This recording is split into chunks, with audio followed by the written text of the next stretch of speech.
Yo, what's happening, everybody? I appreciate everybody checking in. We're back for a Tuesday. A little bit of film study, a little bit of film review. Again, we all know we're 2-8, 6-game losing streak. But at the end of the day, let's go over some film. Let's take a look at what we can look forward to for the rest of the season and go in the off season. You know, now at like Max Crosby said, we're playing for pride as it stands right now, and so we're gonna look at some players that are playing for some pride. But what we do have is we got our guy back. We got our guy, Chris. How you doing, man? I'm good, man. I'm in a peaceful place. Like I said, whenever I think about it, I just think about that first scene in Avengers Endgame with Thanos just kicked back with his feet up after he snapped. Like, he was just in peace, man. And that's kind of where I'm at right now. You know, there was a lot of chaos, but I'm at peace. You know, my man severed and then brought me to the dark side of #SS. And now, like, things just ain't that bad right now, man. Things ain't that bad, you know? I don't like Kobe. Right. He got you. That's what he did. That's good, man. Hey, Chris, always good to have you back, man. Definitely missed you on the last couple of lives, but you back and we ready to rock. Severe, man. How you feeling? Yo, man, you know, anybody that's on my channel, y'all see the thumbnail, man. It is what it is. It is what it is, baby. That's what it is for the rest of the year. It is what I'm in. I'm cruising like you know, like you ain't never seen. Like Smokey Robinson. Smokey Robinson, baby. Cruising on a Sunday afternoon. Absolutely. You know, man. And you know what though? It's like you can't even be mad at where we're at right now. That's the thing, is we've wasted so much damn emotion leading up to all this. Yeah. It's like at this point right now, it's like, hey, let's just see what we can do. Let's just keep rolling and, you know, let the cards play. You know, now everybody's talking about draft. Everybody's talking about, you know, just playing for a draft spot. Everybody's looking at where we're at in the draft. I think we're at number 4. I think we're ranked number 4 right now. We got the number 4 pick with a couple teams in front of us. You know, and so who's in front of us? The Giants, Jaguars, and Cleveland. Browns. Yeah. The Browns are? Yeah. How'd the Browns get under us? In Tennessee. It might be Tennessee. It's Tennessee. Yeah, okay, I was about to say. Yeah, I was about to say. It was. So the good thing is Tennessee and Jaguars play each other twice. Yep. So that, in fact, I think they play each other next week. So that's gonna bump one of them. But the bad news is that I think the Jaguars are the better team, and Tennessee is the one that will actually draft a quarterback. I don't think the Jaguars. They're less likely to. They may, because I think Doug Peterson is out of there. So they. But didn't they just extend Trevor Lawrence? They did, but you know, if they get a new coach in there, the new coach is going. What?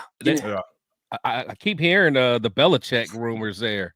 If like, yeah, so that's what I'm saying. The Jaguars are going to get a good coach. I think most coaches aren't going to give up on Trevor. I don't think so. Yeah, I wouldn't. I wouldn't either. He just won a playoff game 2 years ago. Right. So yeah, 100%. I mean, I wouldn't pull off for Trevor Lawrence at all. But you know what I'm saying? Like that's what a lot of people are talking about. They're talking about draft position and where we want to be to kind of position ourselves to get ourselves a potential quarterback. But who we take if we are in the top 3 position is that's the discussion. But we ain't going to talk about that today just yet because we got some film to go over. But let's go. I'm gonna salute to the chat, Billy Davis. I appreciate you coming up in the building. You always here, Eric Raider. Shout out always to service. Good seeing you. Oh, that is Anthony, man. Always good seeing you pull up as well. Leo, always in the building. Good seeing you. Sun Goddess, good to see you in the building as well. AO Raider, always good, man. Good. MG's Raider, always good. Appreciate you coming through. Sacktown Raider Mike, always good as well. Yaya in the building. Yeah. Tamaki, what's going on? Yeah. SoCal Sal, appreciate you pulling up as well. Let's see who else is in here. Huey P, I always see you in here, man. Huey P. Always good. Let's see. All right. And any Raider boosters. Appreciate you coming through. All right. So appreciate everybody in the building again, wherever you're at. Make sure you hit that like button, subscribe, turn on those notifications. You know, we do go live on Tuesdays, most time on Tuesdays. We always try to go live after the games on Sundays. But once again, always good to have our guy Chris over at Protect the Shield podcast. But hold on.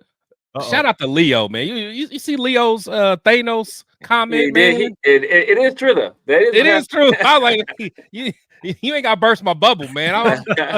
I'm feeling the way before that happened. You know what I'm saying? When he just got his feet kicked up. But yeah, hey, my guy, Yaya had a good one too. I think we're all in that same stage of 5 grief. stages, right? Oh yeah, we are. Yeah, I think we're all in acceptance. What is it? Denial, then it's anger, then it's bargaining, and then it's acceptance. Right. It is, man. Like that's kind of where we're at. We got to figure out just how in the hell we all just kind of deal with this on our own. You know, I'm lucky that I got a family that helps distract the hell out of me. You know what I'm saying? And so that's kind of what I lean on when it comes to this. But again, everybody, I appreciate everybody in the chat. But look, I'm gonna give you just kind of my takes real quick as I went through the game. You know, Anthony, you got a question real quick because they're starting running back this week. You got to believe they're gonna go with Madsen. And I think a lot of people are saying that in the chat a little bit. But you know, let's start out. And Chris, I'm gonna throw it to you first, man, because it's your boy, Jacorian Bennett. He went down. What's your feeling, man? Yeah, you know, I never want to see him go down. I mean, that I hated seeing that. Kid works hard. Everything that I've seen about him is a good guy, good kid. So I'm not sure what's going to happen, but you know, I hope he gets better. You know, at the end of the day, he needs all the reps he can get. Because honestly, going into next year, he may be CB1 for us. I mean, CB1 now, really. Yeah, so I think he's CB1 now. Yeah. So you know, we definitely need him. So you know, we'll see what happens. You know, the only thing I'll say is what's really tough is that as far as I know, as far as I can tell, AP at least yesterday came out and he didn't give an update. They said that he was still waiting on kind of just what the outcome is, and that's when you watch Jacorian Bennett walk off the field, he had that lean that you don't want to see. You know, he just had the kind of dead arm. Like, I mean, in high school, junior, I broke my collarbone, so I know how that feels, and you see it, right? Yeah. And he obviously didn't come back, but then at the end of the day, when you don't get an update fairly quickly, that means either they're going to get a second opinion or they're just not going to release some information just yet. He may know what's going on, but I do hope, man. I hope he comes back. I hope that you know, we can kind of get him back because, man, he was just balling straight up. He was balling to start this season, and you want to see him progress and build on top of that. Severe, what's your thoughts, man, on Jacorian? Yeah, kind of like I said, you know, after the game on Sunday, anytime when a guy goes out like that and they are immediately ruled out the rest of the game, it's generally not a good sign. So, you know, like you expect it probably be a break of some sort is my assumption. So, you know, hopefully he can, you know, hey, this is SS season anyway, baby. You know, Sam Webb got in there and got some run. You know, he's been with us a few years, but he's still a relatively young guy. They're playing Darnay Holmes. I don't know why he's playing Darnay Holmes. Bring up MJ Devonshire, give him some run, give him a look. Like I said, man, call Chris's other boy. He probably at Avis parking car somewhere. Hit up Woo Governor and see like, shout out my boy. Hit up Woo Governor, man. Not Avis. Give him a look, man. Give him a look. Like, why not? Why the hell not? Yeah. No, I mean, and that's the hard part, right? You got Jacorian Bennett goes down, and then all of a sudden Nate Hobbs didn't play last week, so we don't know what's going on with that. And so, you know, at the end of the day, you're definitely going to have you're going to have, you know, DC Richardson. You're coming out. You're playing that number 2 corner. Yeah. You know, you're a young rookie, but it's time to step up. Next man up. If you want that opportunity, if you want to have that chance to show that you belong, here's your opportunity. You know what I'm saying? And so, in Darnay Holmes, as it stands right now, is going to get a lot of that slot work. You know, I know that there's been rumors that Isaiah Pola-Mao could possibly play that, but with Marcus Epps out, I think they're going to keep him where he's at. So, yeah. You know, I think Darnay Holmes, if nothing switches, Darnay Holmes is going to get a lot of that work in. I mean, so look, why not give Chris Smith a look, right? Like, you want to play Pola-Mao in the slot some, give Chris Smith a look. You know, the last regime seemed to like him. I think he's a guy that made intelligent football guy. You know, made a lot of plays at Georgia. I think he's a little bit limited athletically, but he's a smart dude. Give him a look, man. Like what do you have to like? Antonio Pierce said it best. We're 2-7. We're now 2-8. What do you have to lose? What do you have to lose? It's all about evaluation now, man. It's all about, you know, I mean, when was it? A few years ago. That's when we first saw that like Sam Webb and Tyler Hall can be like decent rotational players. Like, go ahead and throw them out there. You don't know. Who was that guy that we had? What's his name? Keon. What's his name? That's at the Packers now. Oh, Keyshawn Nixon.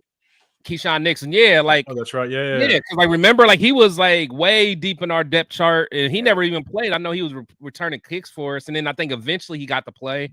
But now he's like one of their dogs at the Packers now. So you never know what somebody can do until you give them a shot and get out there on the field. Honestly, exactly. I'm with you. You know, and Anna Diaz, appreciate you pulling up.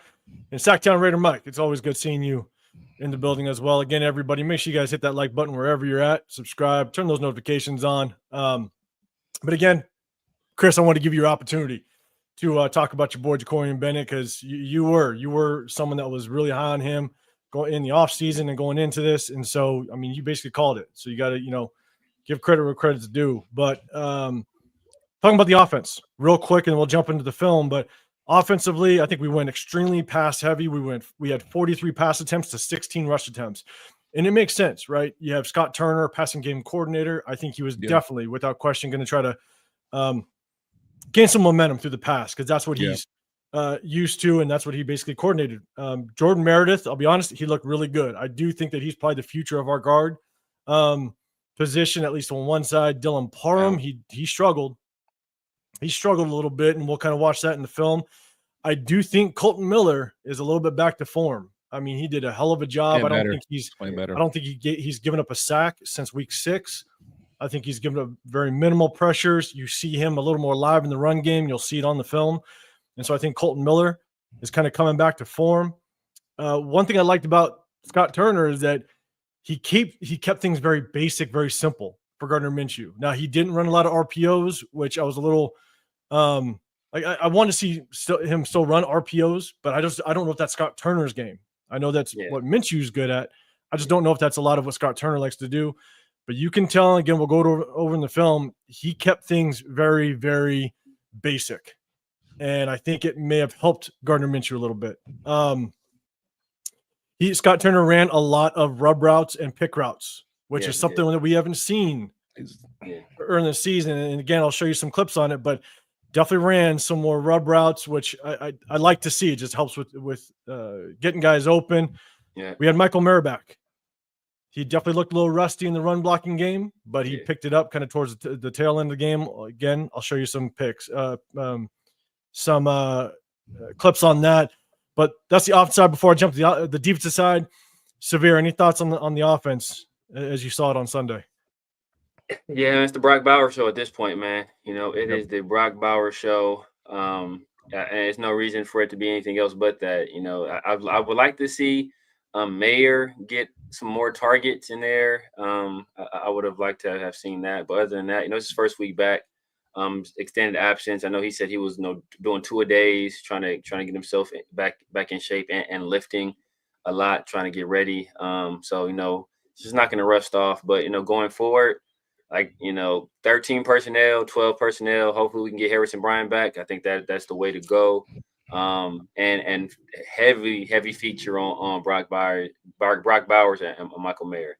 Minshew took care of the ball this game. I know, like, people talk about how, you know, the offense performed better or play calling was better. I don't necessarily think that was the case.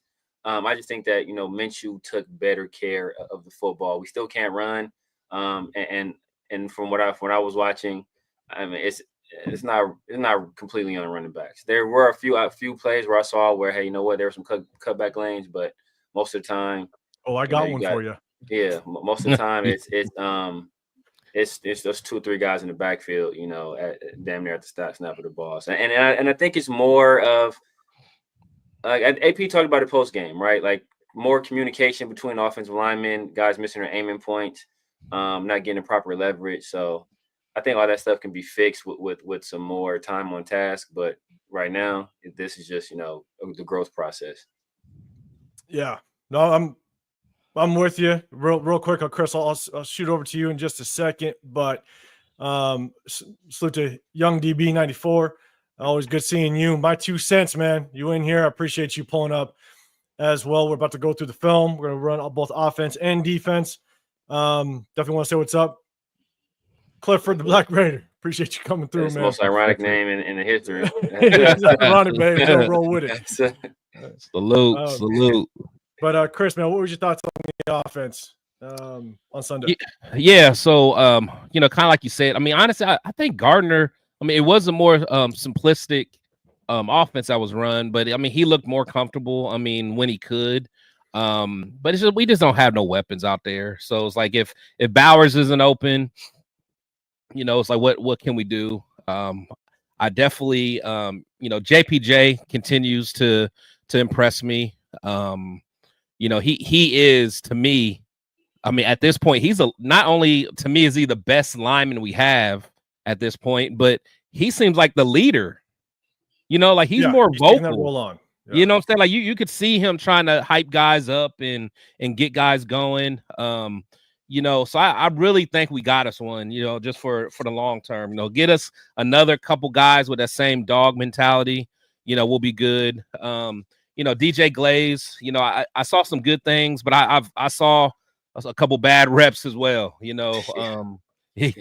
had some bad reps, and again, I think that he's just it's trial by fire, so he'll continue to get better.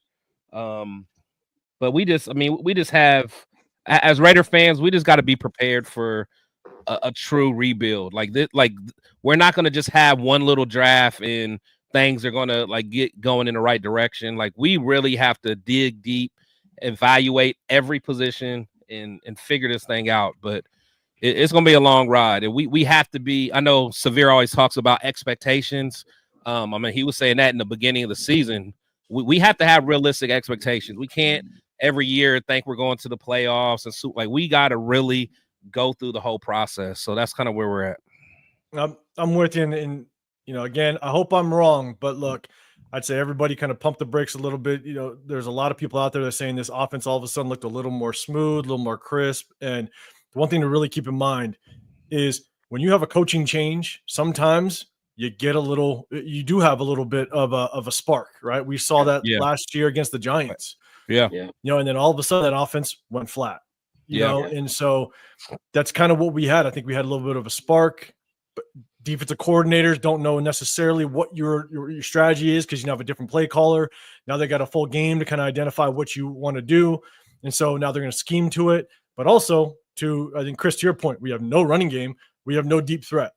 So without all that, good luck, So if you guys haven't seen it, 805 did a real good did a real good video talking about that very thing he just brought up right now, a little bit more in depth. So if you guys have questions about it, head over to 805 channel and check it out. No, I appreciate you. And kind of as we go through this, Huey P, are we over AP or giving him one more year? Chat, go ahead and answer Huey P's. I want to definitely get into this the video, the clips. But appreciate the question, everybody in the chat, man. Let us know what you think. And then we got I saw one. Hold on, let's see. We got somebody else. I saw somebody else in here that wanted to say what's up too. Myra G in the building.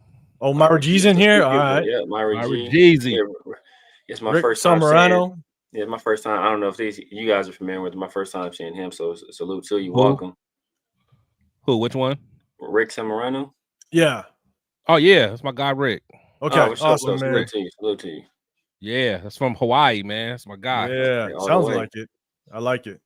Myra G, always good seeing you pull up as well. Hey, Jared for show 1, 2, 3, man. You always in here. Appreciate you as well pulling up. So let's do this. We're gonna go and jump into the film. We're gonna go over defense first, then we'll switch over to the offense.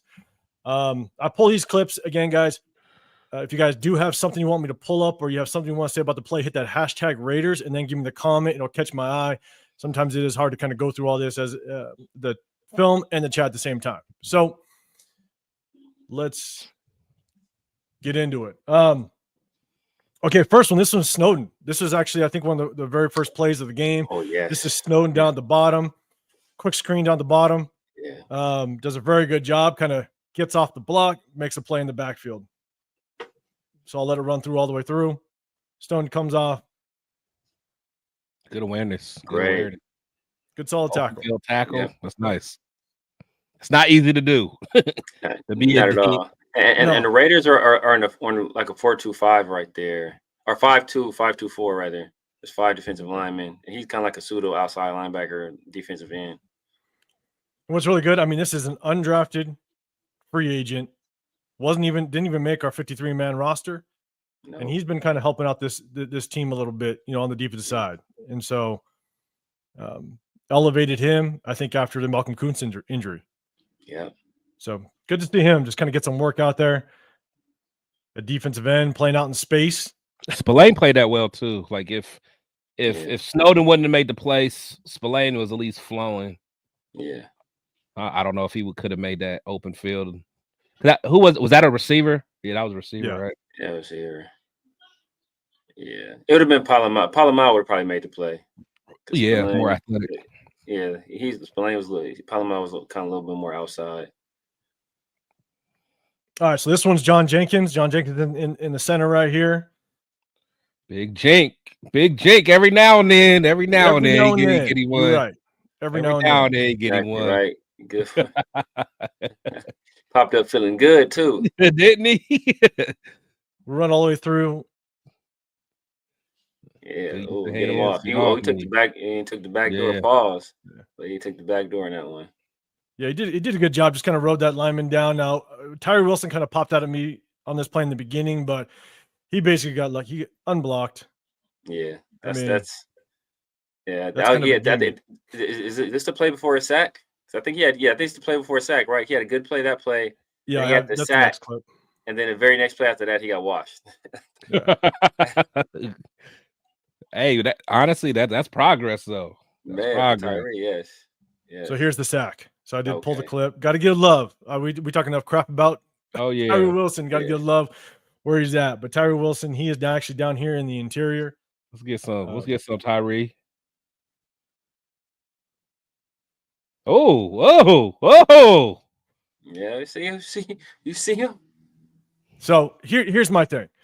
He got the sack. I actually consider this a covered sack. It was. Because Adam Butler kind of created it. You see, Adam Butler takes on 2. Correct. Because I don't think that was supposed to be. It was a stunt. You think it was? Yeah, Adam Butler's the pick man. It was a stunt. Yeah, Adam Butler's the pick man, and Tyree's looping around. But you see, like he hesitates a little bit. Like he doesn't pull the trigger. I think he's trying to guard against the run in case Tua takes off. But not like Tua ain't really running like that nowadays. You know why? Unless he throws a pick and tries to actually tackle the damn defender. I don't know if y'all saw that. Just stupid or whatever. But here's my problem with Tyree, and actually I see it later in the game, and I have a clip on it. The problem I have with Tyree is he is so slow at running these stunts. That's the problem. That's what I'm saying. It almost seemed like he just got blocked, and he just decided to go inside. Like, I mean, he's like trying to he's look around and get in there. Cause to me, it almost I don't know if that's a he's like like he don't know when to. it almost seems like Adam Butler gets blocked over there. Like it's I don't know. No, I mean, I do. I think it's a stunt, but my thing is that. If you guys seen the combine in chat, if you guys seen that combine where they kind of have those big, massive hula hoops, right? And they're basically trying to look at guys bend. Like, how do you bend the edge, right? Yeah. And that's what they're looking at. Tyree Wilson has no bend to him. No bend whatsoever. He's got long arms, man. And that's the thing that kind of benefited him because he was hurt, so he really couldn't go through the combine. So like stuff like that might have hurt his draft stock. That would have exposed him. That's a good point. He didn't go through it. Yeah, and so here and he could have exposed him because I'll tell you right now, the way he just kind of bends his edge in just his body, it's like he's trying to balance on playing ground. It's like it's weird, it's just that You want a guy that's gonna be fluid, and I'll show you some clips later of somebody else that does it well, but he's just too slow to it. Even his feet. He has no ankle mobility. That's what I'm saying. That's exactly what I'm looking at. I'm like, yeah, I don't know. It's tough. It's a tough one. This is Caleb Von Chasen's holding on 3rd and long. This is 3rd and long. We had to get this stop. This gives them a first down. This is huge. This one was tough. This one was really tough. You got Caleb Von Chasen down at the bottom. Again, you can see the sticks up top. Yeah. We're 3rd and long. They got to get to the 2-yard line to get a first down. And this is just, you got to have better football smarts. Exactly. That's kind of what this is. It's like, come on. Like, what's that really doing? Like, what's that really doing? Yeah. It's a bad hold. You can jam them. That's fine. Pop them and release. And it's the spot where he holds him at. Like, if you're going to do a veteran move and hold him, like, hey, if you want to grab him around the waist a little bit, be a little slick with it. Yeah. You're grabbing them up that high and making it that obvious. Man, yeah. Like, you do that hold if they're, like, close to you. But as soon as there's that space and you can... Yeah. Okay, Beezy, appreciate you pulling through. Beezy. And yes, this is Jaden Daniels. I am preparing for my opponent next week. Y'all wondering. My offensive rookie of the year campaign. Make sure you guys didn't get the announcement. We pulled Jaden Daniels out for this Tuesday night session. Let's go next one. We got now we saw James Jenkins. Good job. But this was tough. At the same time, James Jenkins, he kind of just gets swallowed up. Yeah. Gets pushed off the line. Linebackers get swallowed up. Damn, he put him back 10 yards. Exactly. He didn't even do nothing about it. Like, even after the play, like, he just took that.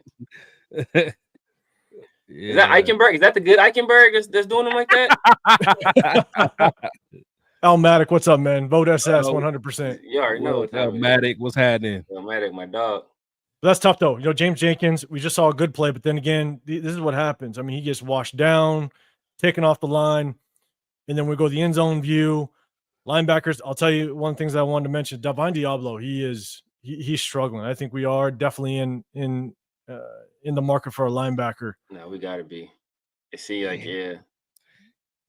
Just not physical enough. I mean, and he took the wrong hold too. But then I just talk shit about Davine Diablo, but I'll give him. He makes this play. Oh, this is I'll give him play. one. Yeah, so I'm gonna let this run through.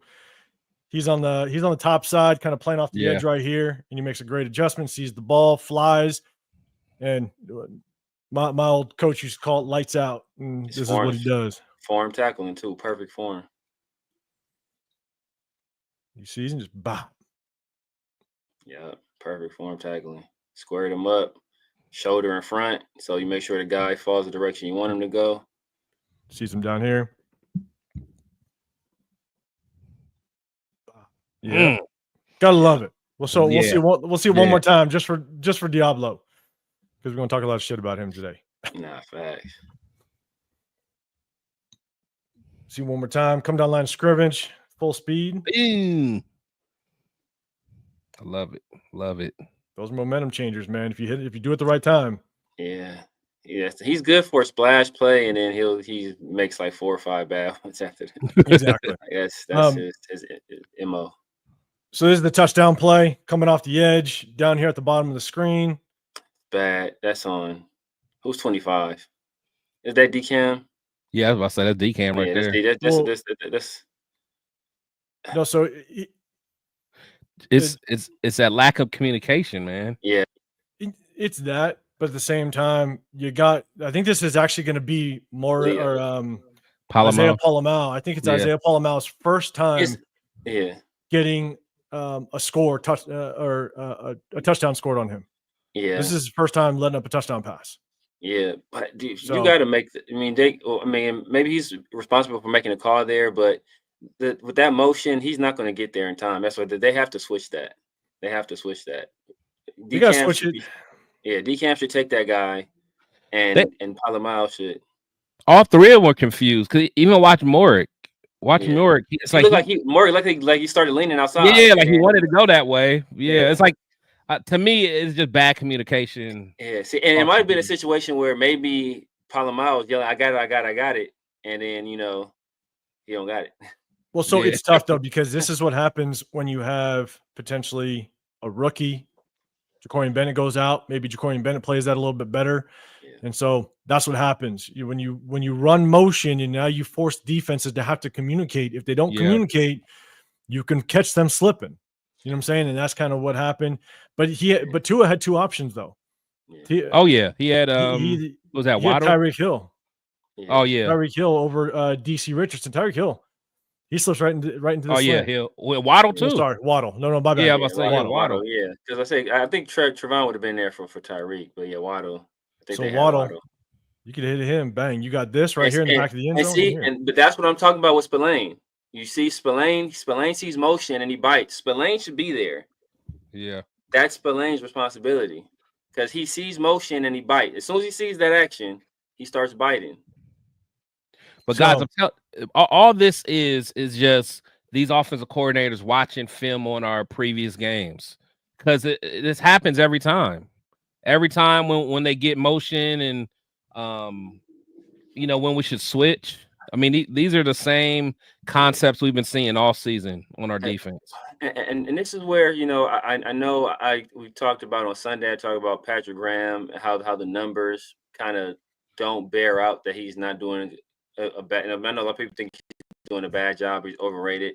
Numbers really don't bear that out, especially when you consider the injuries. This is a situation where Mike McDaniel runs motion like 80% of the time, pre-snap motion. That's what he does. Like the highest in the NFL. I think by a pretty wide margin. I want to say Luke Getsy. Actually, I think Luke Getsy was top 5. Luke Getsy's got to be up there. Yeah, Luke Getsy was like top 5 at one point. I don't know. At losing all our pieces, I don't know what happened to our ratings, but I know, Mike McDaniel was in 80% of the time, so he's the highest. So like you have to the community, and I know DCam probably wasn't really probably expected to play. He's only out there because JB went down, but you have to like that stuff you have to talk about. Like that has to be in your film session. You have to drill that into your guys, even on a scout team. Like when you're running like the scout, like it's like that stuff you're doing. Like so, like even though he might not be getting the reps, he needs to be getting those mental reps. Talking about that stuff. And that's the thing though, is like, but the thing is that not only as a player, but also coaches, you need to make sure that not only your starters, but your backups are prepared. Exactly. Right. And you got to have a plan. And so that's how most of the time, and this is the thing, that's how most of the time coaches get out coached. Exactly. You can get out coached if you're not prepared for worst case scenario type of situation. And so it's not like this is surprising. Not like, oh, Mike McDaniel's going to run pre-snap motion. Like surprise. Like, no, this is what he does. Right. So you should be ready for this. Yeah, exactly. And then sack time, 100%. Leo and Rundown, you guys, make sure you guys go over there and show love to them as well. Leo's got his own channel. Rundown's got his own channel. Make sure you guys show love to those guys as well. But I'm about to say, Ernest, appreciate you pulling up, seeing you in the building. 907 Raiders, appreciate you coming through as well. Make sure you guys, as I'm kind of pulling these clips, hit that hashtag Raiders if you guys want me to pull up the comment or just show something on the screen if you have a comment about the play that we're going over. But next one is Robert Spillane, and this is where I think Robert Spillane has been a little bit suspect in his passing coverage this season.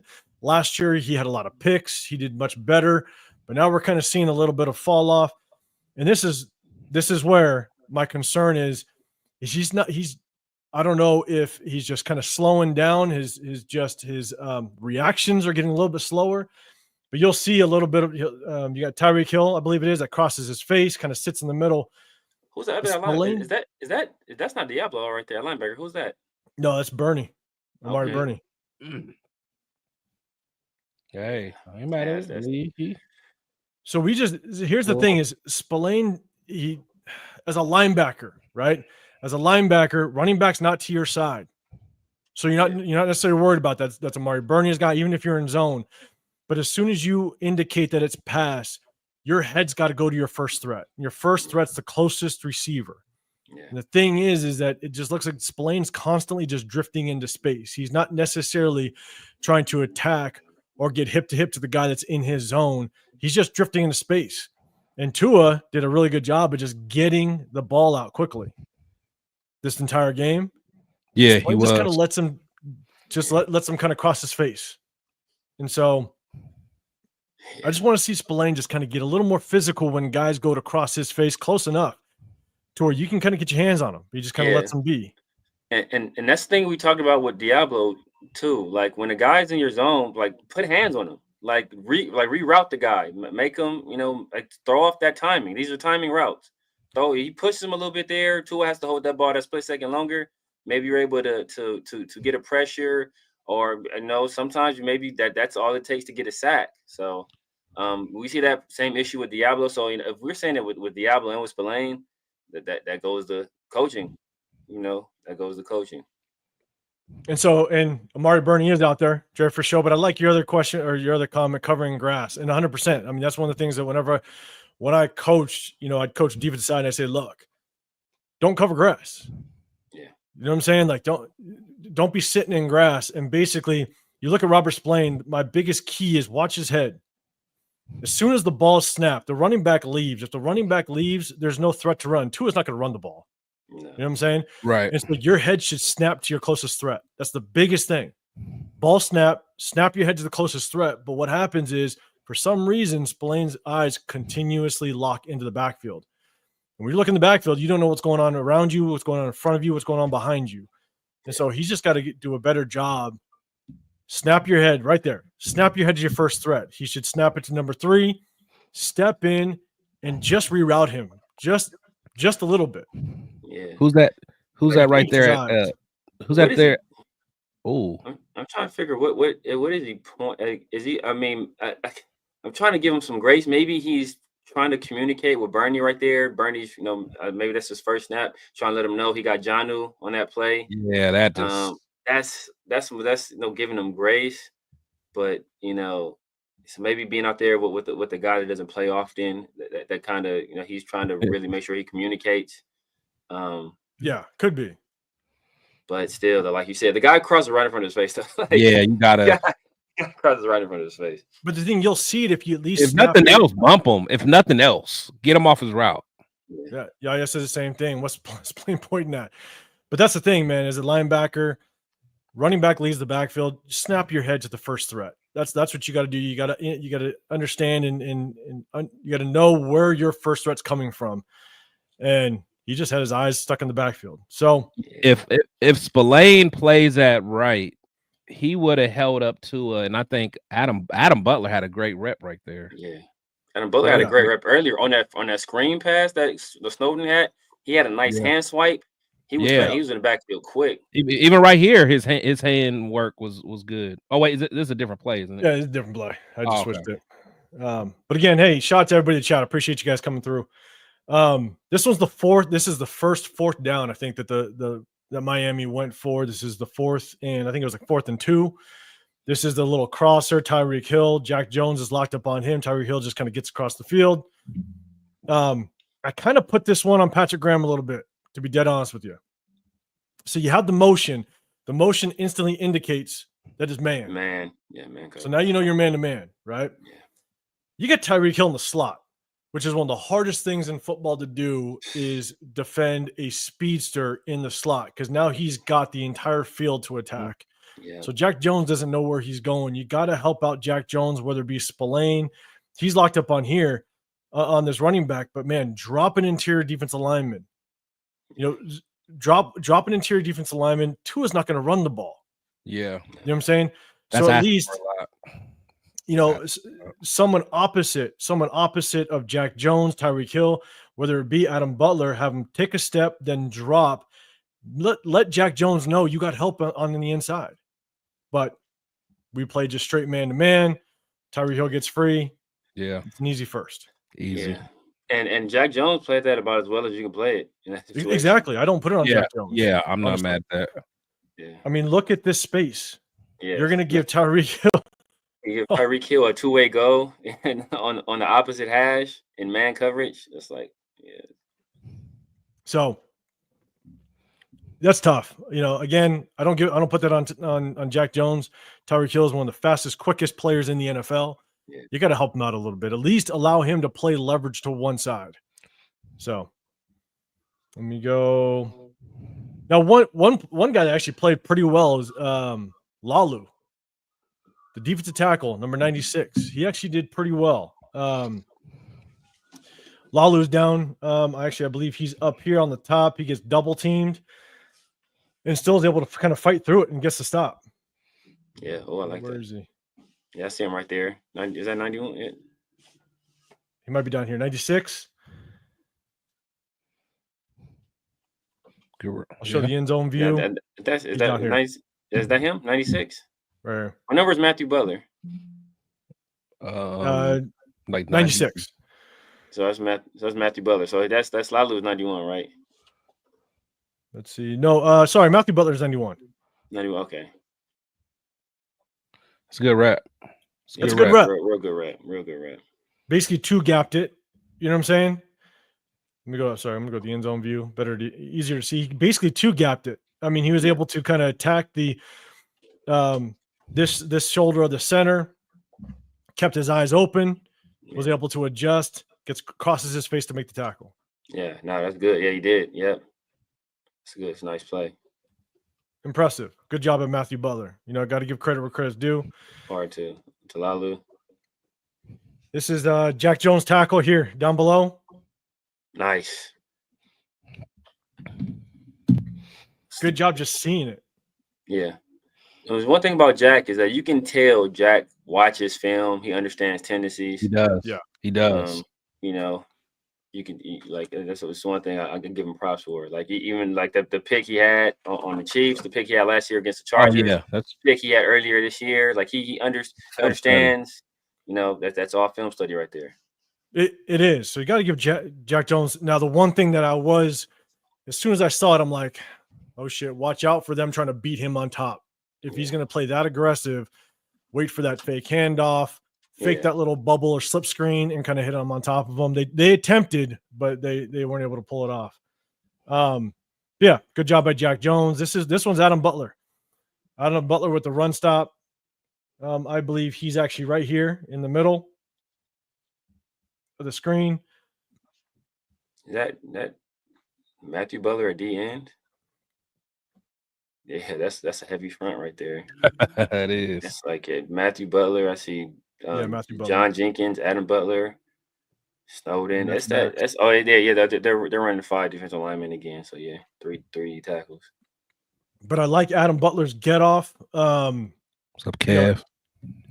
Being able to extend, making sure that he kind of gets the lineman away from him, keeps his eyes open in the backfield, and gets his arms wide, makes a play. Yeah. And we're gonna see this out of Adam Butler quite a bit. He's a dog, man. Honestly, he's a dog. He is, man. He's been one. He was he's one with Miami. He was one with the Patriots. He's been one with us, man. Like that's a guy. How old is he? Is he 30 yet? I think he might have just turned 30. Yeah. But hey, bring him back, man. Bring him back. 100%. He's still in that age range where we can be a contender 2-3 years. He'll still be good enough, young enough to make an impact, in my opinion. Oh yeah. And plus, I mean, you could tell he's one of those guys out there still playing for pride. You know what I'm saying? Like he's not just collecting the check. He's giving it his all every play, no matter what the score is. No, he is. Hey, Pigskin 76, appreciate you coming through. Diehard Raider. Always good seeing you in the building as well. Cool Kev. You up in here, man. Always good seeing you. Appreciate you. Again, guys, if you have a comment for the screen, I'm trying to pull it up. I'm reading the comments and doing this. But make sure if you do have a comment, hashtag Raiders, and then give your comment, and I'll try to pull it up on the screen. This is Adam Butler's sack, and I'll tell you, man, I think he had a little bit of help, but in order to get a sack, right, you need help from all players around you. You got to keep that quarterback in the pocket. You can't allow him to escape. But the move Adam Butler put on the center is nasty. You know what I'm saying? And Max made a big play on there, and then Diablo as well. I think they had Diablo covering Tyreek Hill over the middle, and then Max helped create some pressure as well. So we got Adam Butler. He's sitting in the middle right here. It'll look even nastier on the end zone view. That right tackle was so scared of Max. Man, He ain't like being on that island.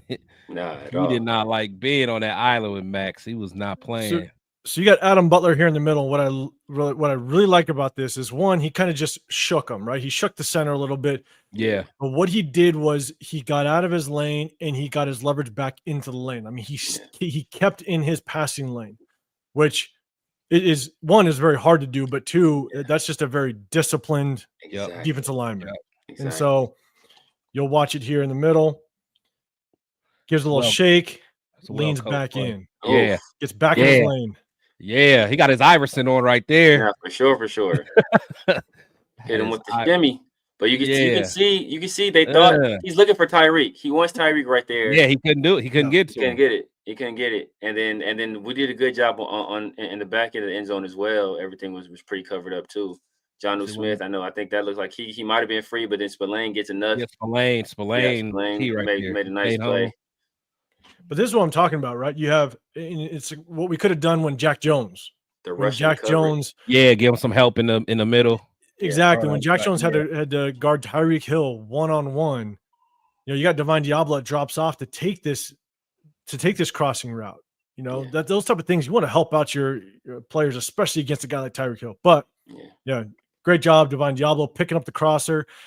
But we'll watch it one more time for Adam Butler. Man, Adam Butler got Adam.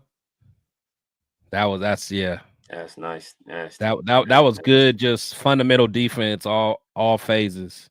Now, can we imagine if it was Christian Wilkins and Adam Butler next to each other? Man. And Kuntz. Yeah, exactly. That'd be something and that's why it's like, you don't want to give up on the Patrick Graham or anything. Like, you don't want to just throw everything away, because with the right guys in place, this could become a nasty defense. It can. We saw it last year. You know what I'm saying? A lot of injuries just happened. So, like we were talking about on Tyree Wilson's sack last time, here's the one that it's just, if you watch his he's got zero bend to him. This is why I think we might see flashes, but he'll never become elite. One, he's very one-dimensional. He doesn't have that second or third pass rush move, but he's on the interior right here, and I think this is kind of the same type of play call where there is a stunt down below, but just watch Tyree Wilson. Yeah. It's just the slowest bend. I'll go to the end zone view. But the problem is in that type of situation, you basically need your inside arm to almost brush the ass of your defensive tackle. I mean, you're coming right off his back. Yeah. But Tyree Wilson, the hard part is there's just so much room. I mean, he should not be that far away. Yeah. He's got to come right off his ass. Yeah, because you give that other guy, a chance to block him and then come back and get you. It's like, exactly. So Tyree Wilson's got to be down off of I don't know who our other interior defense Butler. I think it's Butler again. Might be Butler taking up the double team. Yeah. But Tyree Wilson come right off his ass. Chris, to your point, you don't allow this lineman to kind of recover. Yeah, make him choose. Yeah, make him choose and stick with it. Exactly, but he just goes so wide. So we'll go end zone view, and you'll see it. Adam Butler does a hell of a job. Take up the double team. Yeah, the opening's there, but he loops. It's just it's just wide. I definitely something that Tyree Wilson needs to correct if he has any chance of becoming decent at a pass rush. Yeah, because he already doesn't have enough in his arsenal. If he can't stunt properly, then what are we doing? What are we doing? At that point. I mean, I think the hope. Who was the big? I think it was a big DN that used to play. He played for the Seahawks. I think he played for the Seahawks. He played for the Patriots for a little while. But he's a guy that he wasn't really a bendy guy. He was more of just a power rusher, his long arms. I can't think of his name right now. I think the hope was Tyree would be that kind of guy, right? He's a power rusher, long arms, able to kind of overwhelm you with his wingspan, with his arm length. Yeah. But he's just not he's not physical enough at the point of attack, to even do that. No, he's not. He's not. I was hoping he could at least be like what's his name, man? Was it JPP or what was the name? Oh yeah, Oh, JPP. Four fingers. 4th of July. Did you call Yeah, it 4th of July. Man, I mean, even like a Justin Tuck type. You know what I'm saying? Yeah, that too. Yeah. Yeah, like when he came out, I compared him to the dude that played for the Cowboys. I think we got him for a little while. He told me about that. Big tall dude. Yeah, can't think of his name, but he was like, 95. He was 95 for us. Yeah, he was like big, but that dude was a dog though. That dude when he was on, that dude was a monster. His arms was crazy. His wingspan was crazy. Now he had a daggone bull rush. Oh, his bull rush was filthy. And he can do it on. He can rush outside. He can rush inside. Yeah. When he was on, he was a monster. Like the Cowboys were high on him. He just couldn't stay out of trouble. I can't think of his name. Chat. If y'all can think of it, y'all help me out. No, I don't think he was the one that got in trouble. Brandon Gregory. No, not Randy Gregory. No, not Randy. He's not the one that got in trouble though. He got in trouble. I want to say, but no, he wasn't Randy Gregory trouble. But he had some off the field stuff. Yeah, I think he just didn't. Because I know you're not talking about what's his name that was at the 49. I know you talk David something. Was it David something?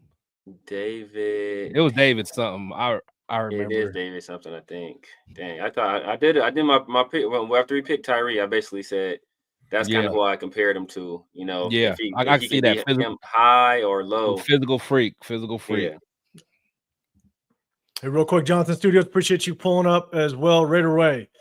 Appreciate you coming in the building. Again, guys, remember, hit that hashtag Raiders. Make sure you guys subscribe to all the channels. I got Chris, Protect the Show podcast up top. I got The Severe Raider down below. I'm Real Talk Raider Nation, 805 Raider. I appreciate everybody. David Irving. Oh, yeah. Yes. That was going to kill me. I had to look it up. Yeah. So I appreciate everybody in the chat. Make sure you hit that hashtag Raiders. And then a question if you guys got a comment of the play that we're breaking down, but appreciate him in the chat. And again, hey guys, also go to Leo's channel. Say what's up to Leo. Make sure you guys show some love to Leo as well, man. This one's Caleb on Chasen. He's off the edge. Does a great job playing off the edge. Gets a little bit double team, gets skinny, rips through, and makes a play tackle for a loss. He's at the top of the screen here. Does a great job. Yeah. Oh yes. Nasty. Nice. And you finish it too. I like that. Exactly. I mean, bring him back. 100%. I'm telling you. Bring Snowden back too. I'm bringing those guys back. I'm giving them roster spots over Tyree. Yeah, like give me guys with a motor, man. Like I could do anything with somebody with a motor. Pause. Yeah. No Diddy for real. Yeah, exactly. Wow. Not for real, but yeah. For real. Here's the big difference, and sometimes it's hard for some players to really figure this out. But what Tyree Wilson does is he pays too much attention to the blocker in front of him, right? He tries to manhandle the blocker in front of him so he gets his hands on him. He tries to work him. But what Caleb Chasen does extremely well here is bypass the blocker. Your intention isn't to take on the blocker and just manhandle him. He gets skinny. He gets off. His eyes continue to look in the backfield for the ball carrier, and he locates him.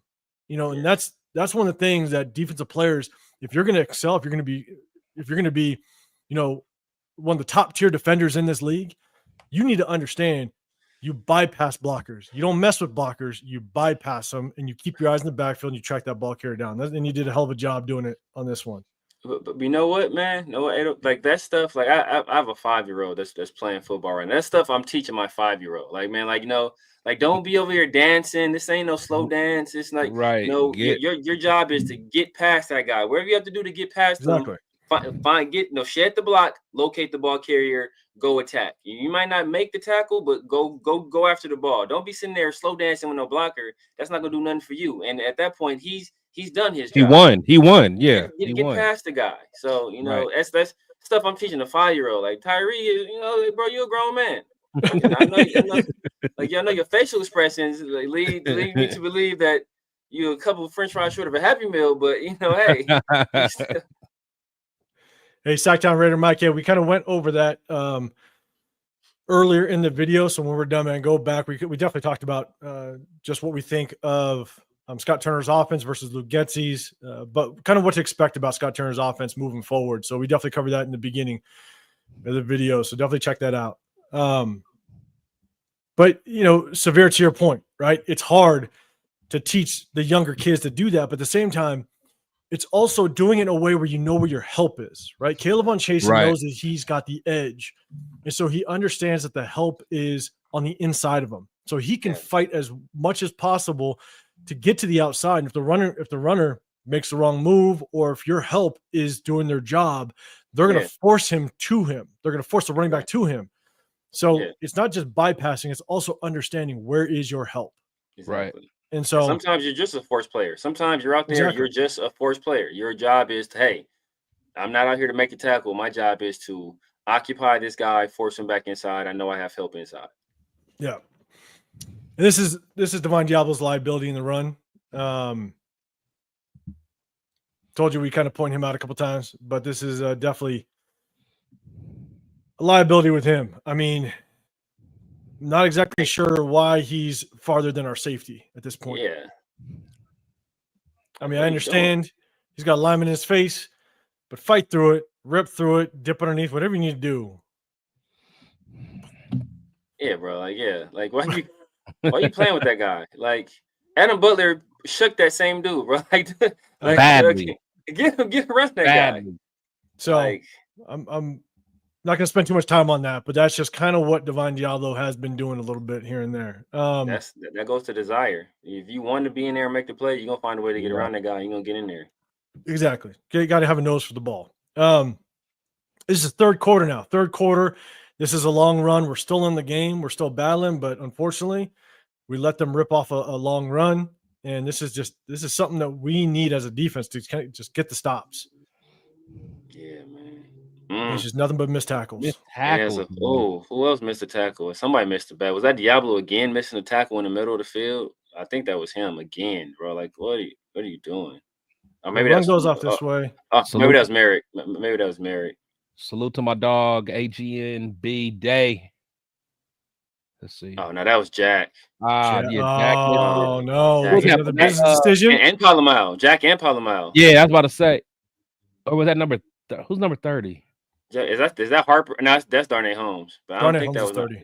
I think Darnay Holmes getting blocked, I think Jack comes in there to try to make the play.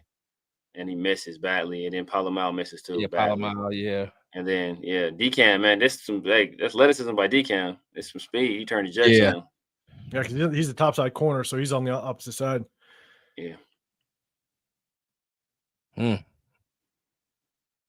that's just a terrible effort. Whoever is that Waddle out there supposed to be blocking him? Go up here. Top of the screen? Yeah. Like if Waddle does his job, that's a touchdown. Yeah. That's what you're talking about. Yeah. Like he's watching it. Why are you watching the play, bro? Like, why are you watching the play? Right. And that's what they talk about in the run game, man. He takes all 11. It takes all 11 when you want to break those long touchdown runs. If he does his job there, that's a touchdown. He's out of there. Yeah. He's out of there. That's called film room. You're gonna get it in the film room. Bro, like, what are you looking at? You can't hide from that in the film room. Nope. If you want to watch the game, bro, you buy you a ticket, stand in the stands. Like exactly. But again, those are the plays that at the end of the day, we need to make sure that we, it was first down. But the thing is, if you make a stop at that point, if you make a stop in that area, guess what? You can possibly force a longer field goal. But now we find ourselves kind of inside allowing them inside the 10-yard line or just kind of deeper down in the end zone. But oh man, we got breaking news, man. Billy Davis just said that we suck. Billy Davis is the most optimistic Raider fan in the history of Raider fans, and he just said we suck. I think it's over now, people. Billy Davis, man. Billy Davis, no matter how bad it got, Billy Davis like, we be all right, Chris. We about to win this. We about to win this Sunday. Yeah, like, hey, we'll be all right, Chris. We about to win the next 10 games. We'll be all right. Billy like, Davis. nah, Billy Davis got new toes on the thing. Okay, Billy. Hey, me appreciate you coming in the building as well. Dominic 5. What's going on, man? Appreciate you pulling up. So this one is actually Trayvon Moore. I think this was kind of the attempt to potentially try to get on top of Jack Jones because of the tackle that he made early in the game. I think it might be an attempt, but great job by Trayvon Moore. Ball was a little bit behind. If it was a better pass, there's a chance. There's a chance they might have completed it, but not every pass is going to be perfect. If it was a perfect pass every time, there'd be 50 points scored a game. So exactly. That was nice. But That good ball was. skills. That was. Yeah. I remember He would've watching that zipped it, live. though. I He knew would've I zipped just touchdown. Watching that live, I was like, oh, it's Yeah. touchdown. Oh yeah. It was like the ball floated a little bit. Yeah. But that's good timing. Like that. Them the type of plays we were expecting out of coming out of TCU, top safety in the nation. Yeah. Yeah, that's nasty right there. Yeah, good play on the ball. Again, ball's a little bit behind, but that's just what kind of happens. See, but the thing that separates the good players from great players is that Ed Reed or the guy and with what's my guy that plays for Atlanta right now? He used to play for the Bengals. I know who you're talking about. Like Bates. they picked that Pick right that. there. They take that away. You float that. crib. You're watching the ball the whole time. You see that play being made. You get over there and you make an interception right there, and you change the complexion. You seize momentum right there. Like that's what great players do. That's why Merrick, he's a good, solid guy, but he's not that great player that you a lot of people thought he would be. Yeah, the only thing I will say to that though is you are guarding Tyreek Hill, so you're sitting on your heels just a little bit longer. Yeah, because of Tyreek Hill. So that's the only thing I'll say about that. So this one is a Miami TD, Isaiah Paul-Mal. Again, I think this is another situation where it's a switch situation. Got to have some more communication. Tyreek Hill comes all the way across.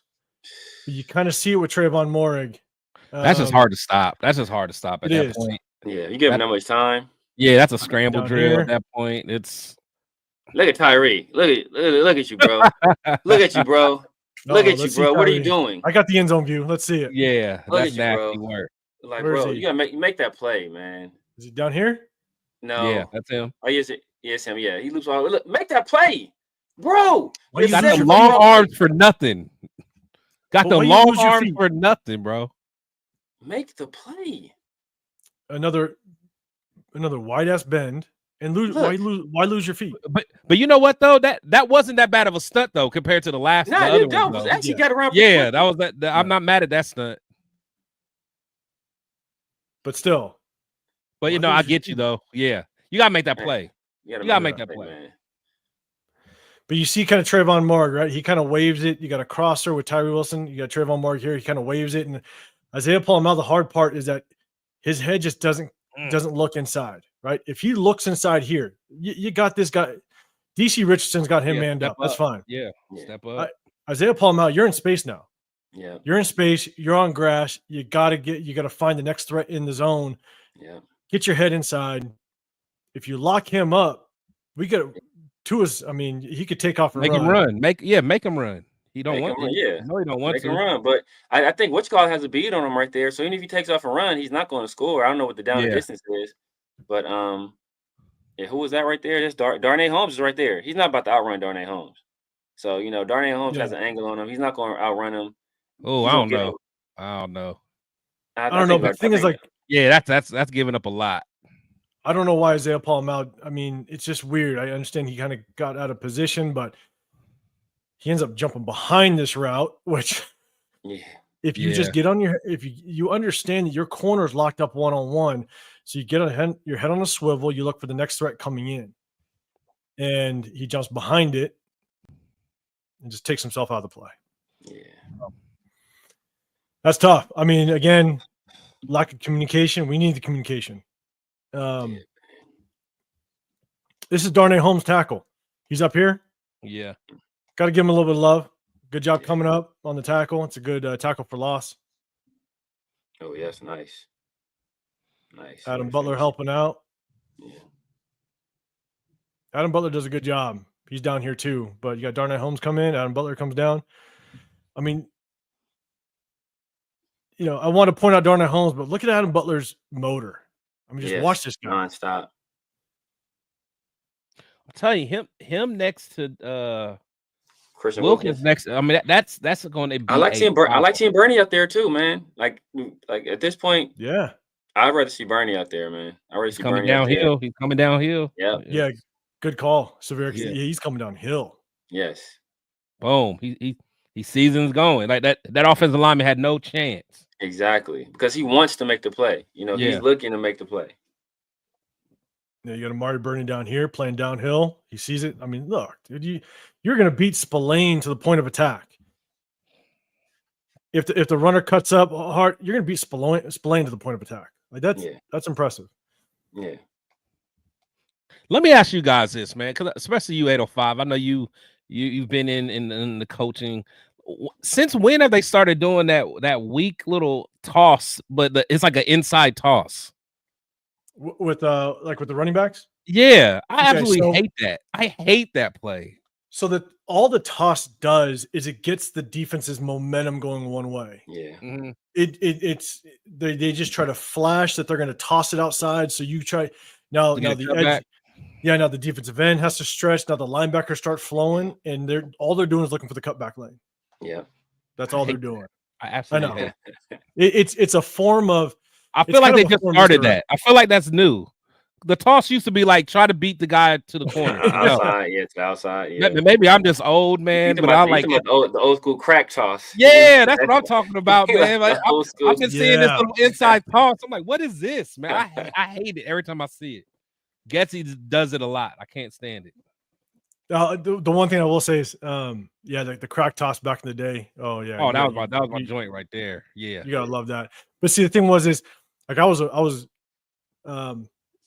back in my youth days, like I was a running back and then I was a linebacker, and so like I knew because I would get the pitch and I knew my receiver was coming down to crack that defensive end. Yeah. But when I'd switch over to linebacker, anytime that receiver went in motion, I flew. I knew what was happening.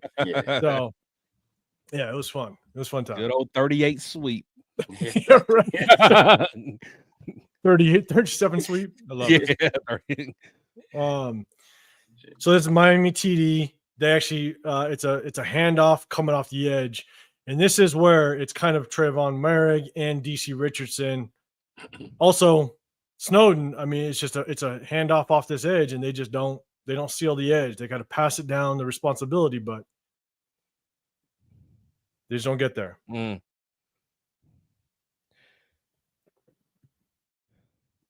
You just can't get sealed off. That's the hard part. I mean, you keep that outside arm free, man. You're doing it, and a lot has to do with also awareness. I mean, Snowden needs to continue to work outside, but also with Trayvon Merrick, you got to have that vision. Yeah. Even though running backs need to have vision, defenders need to have vision as well. So Trayvon Merrick has to understand that running back's trying to get outside, but he sees that this extra tight end, they have basically an unbalanced line. This extra tight end gets outside of Snowden.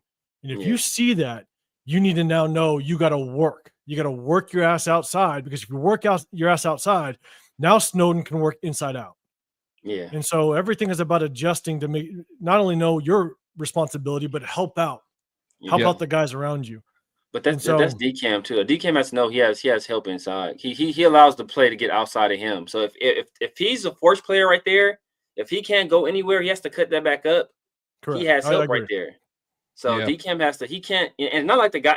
Not like Jalen Waddle's being like extra physical with him. He's just allowing himself to be taken out of the play. Yeah. No, I agree. And that's the thing though, is as soon as this tight end hooks Snowden, Merrick now has to work his way outside as quickly as possible. DCam's a little too soft on that for me too. Passive right there, man. And that was one of the issues they had with him. I want to say the year before this past year at Mississippi State, right? Or early in the year when he was in school, like his physicality in the run game. And then towards the back half of the year, he was better at it. And I think 805. I think you were talking about the 805. Like he showed improvement there, but he's kind of falling back into old habits. Yeah. And Billy D, man, have a good night. I appreciate you checking in. Billy. Peace out, Billy. Let's see. You gotta take care of wife and kids. 100%, man. So this is Adam Butler again. Adam Butler with a swim move. I believe he's actually down here. You guys see the cursor? So he's down here. Chris? You got it, Chris? Okay, I'm all right. Yeah, watch the game, man. Yeah. Let's go Adam Butler. Let's go, man.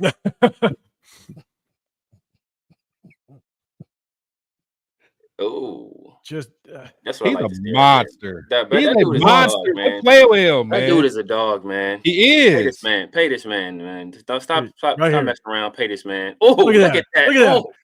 Oh my Nasty. goodness, bro. Nasty. That's nasty. That's just a one. I mean, just with the arm over at the. Oh my goodness. Love it. And the only way that works is if you get off the ball. That's you got to beat the lineman. You got to beat both of them.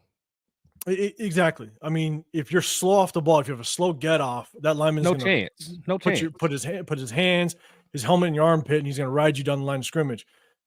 But the only way that works is if you get off the ball. And I'm telling you, like, it's nasty. It's beautiful to watch. And then, but Butler out there acting a fool. He got these linemen on skates, man. He's showing out. Got him on skates. But what's even right there? Is that Lalu? Lalu's down here. Yeah, okay, he's still out there. But what's even more impressive, if you watch his footwork, you can tell how quick his feet are, because not only does he get over the swim, but he actually corrects himself and gets back into his lane. Exactly. And for him to do that in so quick, it's nasty. It's just elite D line work. Exactly. He jumps in and gets back. Yeah. I mean, his ability to get back is impressive. A lot of guys will jump inside and kind of sit and stay, but he gets his leverage back to his rushing lane. I feel like he got that move from Max. Max is a dog at that. You know, sometimes he'll get beat if it's to the outside, but that was clean. Yeah, that was very clean. I'm telling you, you can tell he's an athlete. Like back in his day, he was probably a linebacker or maybe a running back in back in like high school, Pop Warner or something like that. Yeah. He got some feet. He got some feet. I didn't know that, Jared, for sure. You're saying that Adam Butler was a center in college. I didn't know that. Oh, that's crazy. Switch to defensive tackle. So hey, sometimes that works because then you know how to eat up offensive linemen. Yeah. You know what I'm saying? Nice. All right. Only a couple more defensive plays. We'll switch over to the offense. This one is Lalu. So this is Lalu's tackle for loss. I actually think he's at the top of the screen right here, just outside of John Jenkins. Fights off the double team. Nice. Jenkins held his own. He held his gap. So he's right here. Lalu right here. Yeah. Yeah, Jenkins held his gap. That's a good play, though. Good play, 9-6. It is a good play, man. He's got, with that last name, he's got that Samoan power. So yeah. You don't play with that. So this is the tight end to Jonnu Smith, where I think it was just nothing but miscommunication. So you got Jonnu Smith. He's right here. He's the number 3 receiver.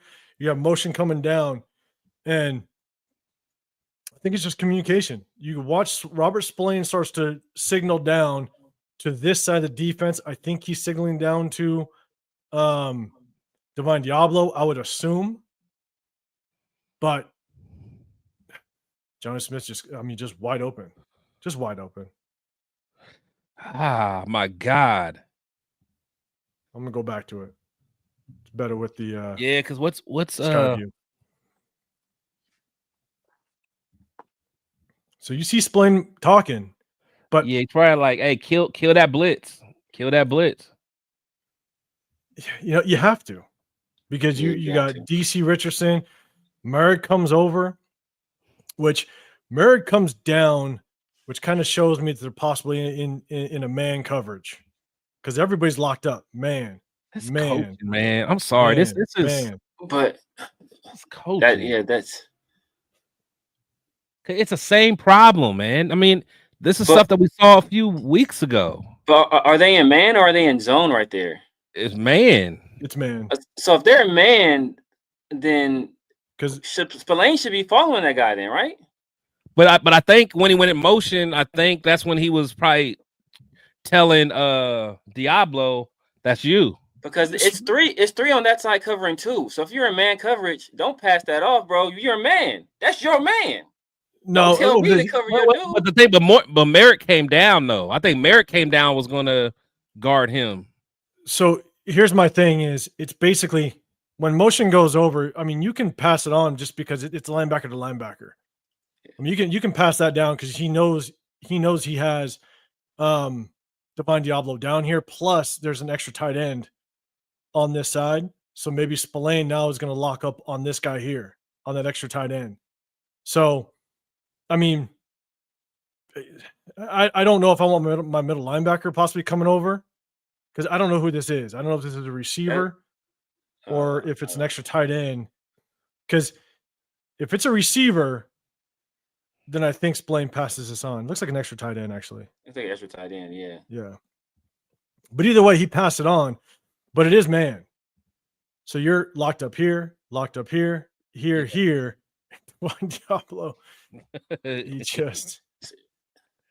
Yeah, Diablo got to. I mean, you kill that blitz at that point. Yeah, but it's like, bro, I'm saying if you're a man coverage, because he's checking. I don't know who he's looking behind him to check for somebody. Because not even like he was blitzing. It's like, yeah. Because at first I thought he was blitzing, but he didn't even blitz. Yeah, I think that Spillane is basically he's checking the coverage. He's basically saying he's probably telling Diablo like you're locked up. Well, you know what he looks like he looked to Merrick though. Yeah, that's what I say. He was looking back at Merrick, but Merrick came down. I don't know, man. I don't know. Yeah, but like you said though, like you said, it's at that point. It's counting. It's math, right? Diablo. Yeah. It's like you got two on that side. It's three receiving threats. You got to come out of that blitz. But even then, right? Like who do I take there because it's a blitz. But look, because Diablo's pointing at something too. Exactly. Diablo's actually he sees it. He sees something. He's making some adjustment. He's saying something. And but what does he see though? Like I don't. That's what I'm saying. He's saying, "Spillane, screw you. I'm going." He's like, I got this. He points at something, and then he points to the outside. So he's saying DCam. I think he's saying DCam got him. So I think at that point, I don't know if Merrick's supposed to take him or what. But once he sees that, like, bro, it's three on this side. You gotta, whatever you thought you was calling, you gotta get out of it. Yeah, I mean, and LS, I appreciate you coming through, man. Good seeing you in here. That's the thing is when a motion happens, everybody communicates, and that's what everybody did. You see Spillane, he starts pointing, Merrick, adjust, pull him out, adjust. But after that motion happens, what does Divine Diablo do? Nothing. Right. It's like that's why he didn't get the adjustment or he didn't understand. But your first thought should be, who's coming over? Yeah. Who's coming over to get that guy? And to me, it just tells me that. But that's my only issue, that when it's man, you follow your man.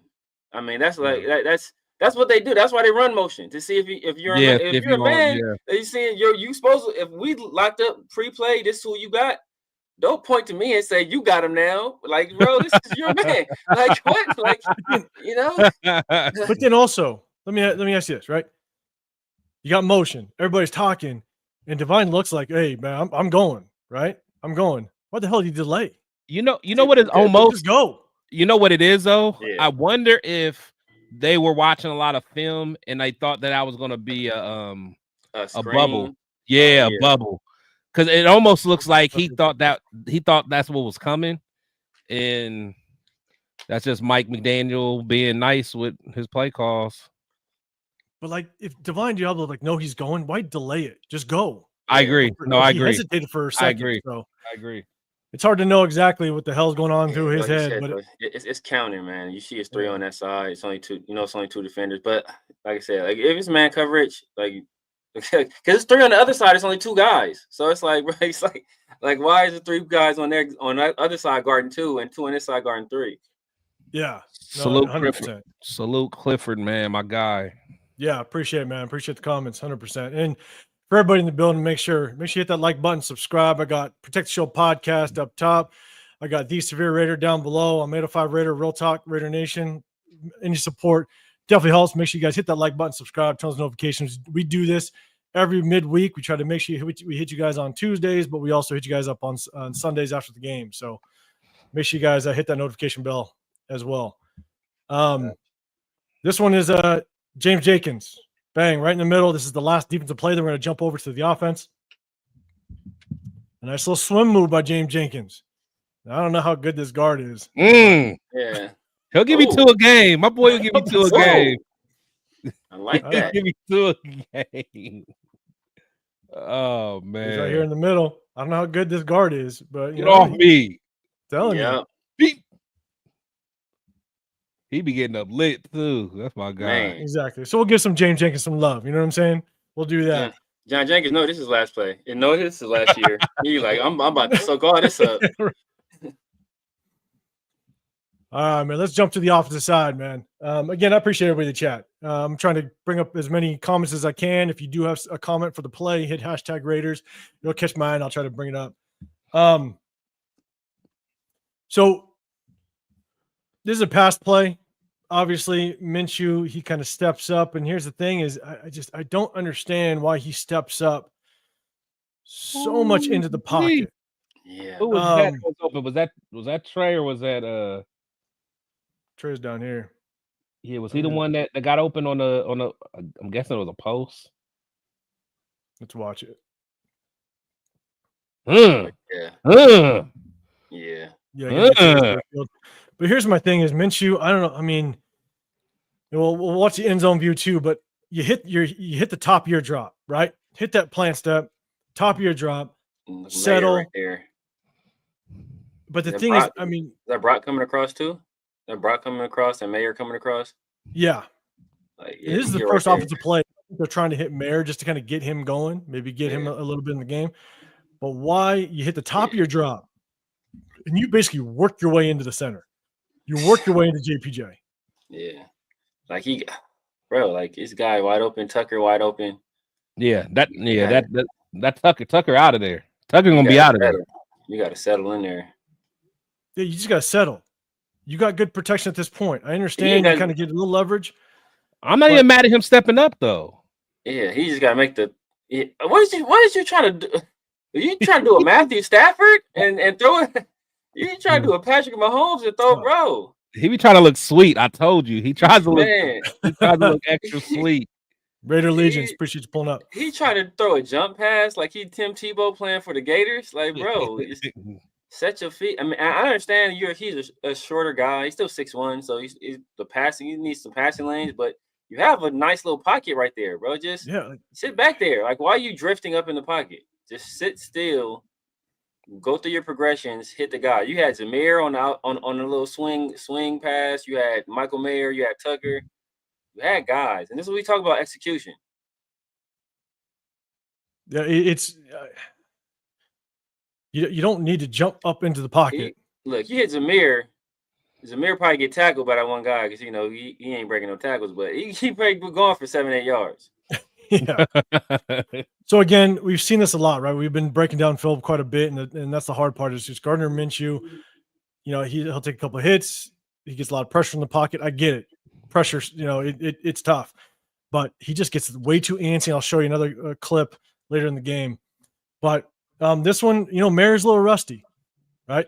Motion. He comes back to kind of kick out a little bit of kick out block and just kind of is extremely late to just get there. Yeah, he was. And blows everything up, unfortunately. Yeah. But got to give him some time. Yeah. They'll blame Zamir, though. Zamir White ran into Michael Mayer. Yeah. He missed one later. Zamir missed it. He missed a hella cutback later. I pulled it. So this is a run from Zamir White. Just kind of a power run, but again, Zamir White's vision is just not there. Unfortunately, vision is just not there, and so I'll run the first play, but then we'll go. Vision and breaking tackles isn't his thing. That's true. That's what y'all telling me. That's a good block by. That was a good block by Mayer. Yeah, but Zamir didn't read it, so it don't matter. Yeah. That's what's crazy. This wasn't a problem at Georgia. That's what's so crazy, man. I don't see. Yeah, it was a good block. He got it. Well, I mean, here's the thing: he got to run off his ass, though. Yeah, exactly. Nah, Like facts. you run off his ass and boom, and then it's just you and the other guy in the. But the thing is, though, is you understand that this crosser's coming, right? You know that Michael Mayer is coming down to either kick out or hook the block. Because Michael Mayer, his responsibility on this is if that defensive lineman gets penetration, kick his ass out. Yeah. But if the lineman gets stuck, if he stays, then you hook him. So if Zamir White sees Michael Mayer cross his face, then you step outside of him. Yeah. But it's like Zamir White just doesn't have the agility to make that quick adjustment. And now, and you'll see, I'll pause it when he gets to the gap. But so he already sees Michael Mayer is basically gonna hook him, right? Yeah. I'd much rather put you Zamir White one-on-one after 2-3 yards. Hold on. I see what he sees. He sees that gap right there. He's saying that guy right there. He sees that gap right there, but he has to read the defender right there with Michael Mayer, and the defender. Yeah, like he's coming inside. He's trying to. Yeah, he's trying to force himself. I see what he sees right there, and if Michael Mayer is able to because he's running off his ass right now. Like he's running off his ass right now, but then Michael Mayer kind of twists a little bit at the end. Yeah. But the thing is, if he hits that hole, then he's getting See, but hold on though. But let's watch Parham though. Should Parham went and got that linebacker? Yeah. Yes. Yeah. Yeah. So I almost think, I mean, not that it mattered. I mean, since Zamir didn't, but I don't think he should have. Colton didn't need help. No, at all. No. Colton. Yeah. I got this. Yeah, I got this fella. Yeah, but that's the thing though. Zamir White has to look at Michael Mayer is basically the lead blocker. So he has to read off of Michael Mayer. If Michael Mayer crosses his face, then he understands that he's going to hook that linebacker coming over. But if he doesn't, he kicks that linebacker out, then you can cut it back inside. But I will take Zamir White with a 2-3 yard gain one-on-one with this defender. But instead, he just lowers his helmet. Yeah. And takes on the linebacker. Yeah, I think he saw that inside. He makes that quick adjustment. I think he thought Michael Mayer was gonna kill. I think he thought that he's gonna kick him out, and he has that lane right there. That's what he saw. So I mean, that's probably on Zamir where he has to make that adjustment. Like, you know what, he sees a guy get beat, try to get back outside, but that's on my guy Mayer too, where you got to make that block. You got to, because the thing is, like, I see what Zamir sees the hole, but you also understand your lead blocker's leverage. Where's your leverage? My lead blocker's leverage at? Yeah. And he needs to be able to cut off of that.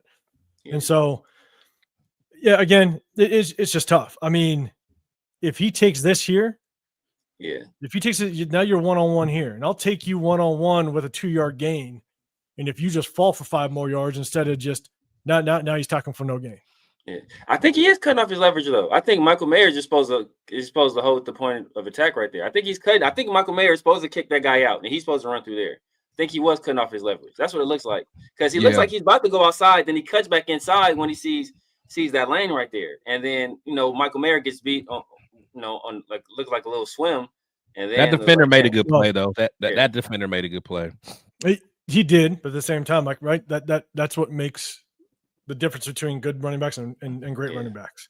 Yeah. Is that you can make that cut. You can, read it properly. And so we'll go to, let's see, this one is, so for some of you guys in the chat that don't know this, but we're about to look at our leading rusher of the day on Sunday. Okay. Just so you guys know. Was our leading rusher Matson? No. Zamir White? No. Here's our leading rusher of the day, Jacoby Myers. Look at this. 4th and short, quick handoff, good play call. Oh. Yeah, that was nice. Yeah, ladies and gentlemen. I see you. Former quarterback Jacoby Myers. Right. The law firm Jacoby Myers. That's your leading rusher of the day. Oh, ladies and gentlemen. Oh, Michael, I like that physicality out there. Make him pay, Mike. Was that Mayer? Yep. Mayer making him pay. Yeah, a little physicality out there. Yeah, playing over it. Mm. Give me There you Okay, go. Mayor. Hey, that's Give what me woke Okay, him up. Mayor. Give me some. He does a good job later in the game too, and I got a clip of it. So he does a good job later in the game too. This is Brock Bowers' catch up the middle. He's up here, really good job. So we get motion. Gardner Minshew does a good job of just seeing the shifting of the defense. The defense basically vacates the middle. We'll see it even better in the end zone view. But Brock Bowers up top, quick little seam. Linebacker defense makes an adjustment and just puts it right in there. It's a good job. Yeah. That's why motion helps, man. You quickly It can does. see that they're in zone. Get busy, Brock. They vacate Yes, the sir. middle. Get He knows busy. it's open. And Nice route. Shook Severe him. said you can't run a route, man. Hey, that was nice. Severe said you can't run a route, Brock. That was nice. That was Put nice. that foot in the ground and go. Josh Jacobs want to make that cut. That look like little Renfro. That little Yeah, that was nice. That was nice. That was nice. Leo's trying to start shit. Josh Jacobs would have made that cut. Just talk saying. that talk, Leo. Josh Jacobs to make that cut all last year. Leo's trying to start something over here. Yeah, I like it. Josh Jacobs over there running through semi truck sized holes out there. My dog. I love it. Let's go. But see, look, good little shake it, top her up. Bah, I like that. Yeah, we'll take it. No, that's beautiful. That's a beautiful route too. Severe had me looking all through his college career trying you to didn't find see it one time, did you? You didn't see it not once. It was the first time you seen that. Like, I know he can do it. So it's just potentially a kind of a missed touchdown opportunity. Yes. To Brock. Brock is right there. Damn, Brock is right there. And the thing is, like, I feel like Gardner Minshew, when he rolls out, he struggles to have the ability to just kind of know that you can kind of influence the defensive end. You can kind of get the defensive end to kind of get his leverage to the sideline. You stop, and then you just settle and throw. But I feel like Gardner Minshew is constantly just running for his life when he rolls out. Yeah. And I don't think Gardner Minshew kind of trusts his arm whatsoever. And so you'll see it in the end zone view. There is a defensive end in his face. Throw it right there. Yeah, man. But the good quarterbacks make this throw. It's really that simple. No, especially in man coverage, man. You can safely make that. Man, if he throws it right, if he throws it sooner with some anticipation and throws to a spot and let Brock run under it. Yeah, it's here. Like let Brock run under right it. now. Throw it to that spot. Throw it to between the M and the I. Yep, there. Throw it between the M and the I. Let Brock run under it. And he don't even got to rip it. No, but he hesitates. It's almost like he wanted to, but then he took it like now, right? See, that's the thing where I think early in the year they kind of took his aggression out of him, where he's like, "Yo, you better not go out here and make no mistakes. Oh you yeah, better not mess this up." And now he's like, because the Gardner that we know, like before we got him, would have threw that all day. He would have ripped that thing in there. And like I said, man, Gardner threw. I looked at the numbers. Gardner over his entire career, all his starts, averaged 0.6 interceptions per game. Now he's averaging more than 1 interception per game with us. Like that's so he's more than doubled. I think damn near like 1 point something per game with us. So he's more like damn near tripled his interceptions per game. And you know that's I don't know if that's coaching and that's just his confidence or the O-line he's playing with here. Part of it is that the systems he's been in previously. When he went from the Eagles with Shane Steichen to the Colts with Shane Steichen, it was a system he was used to.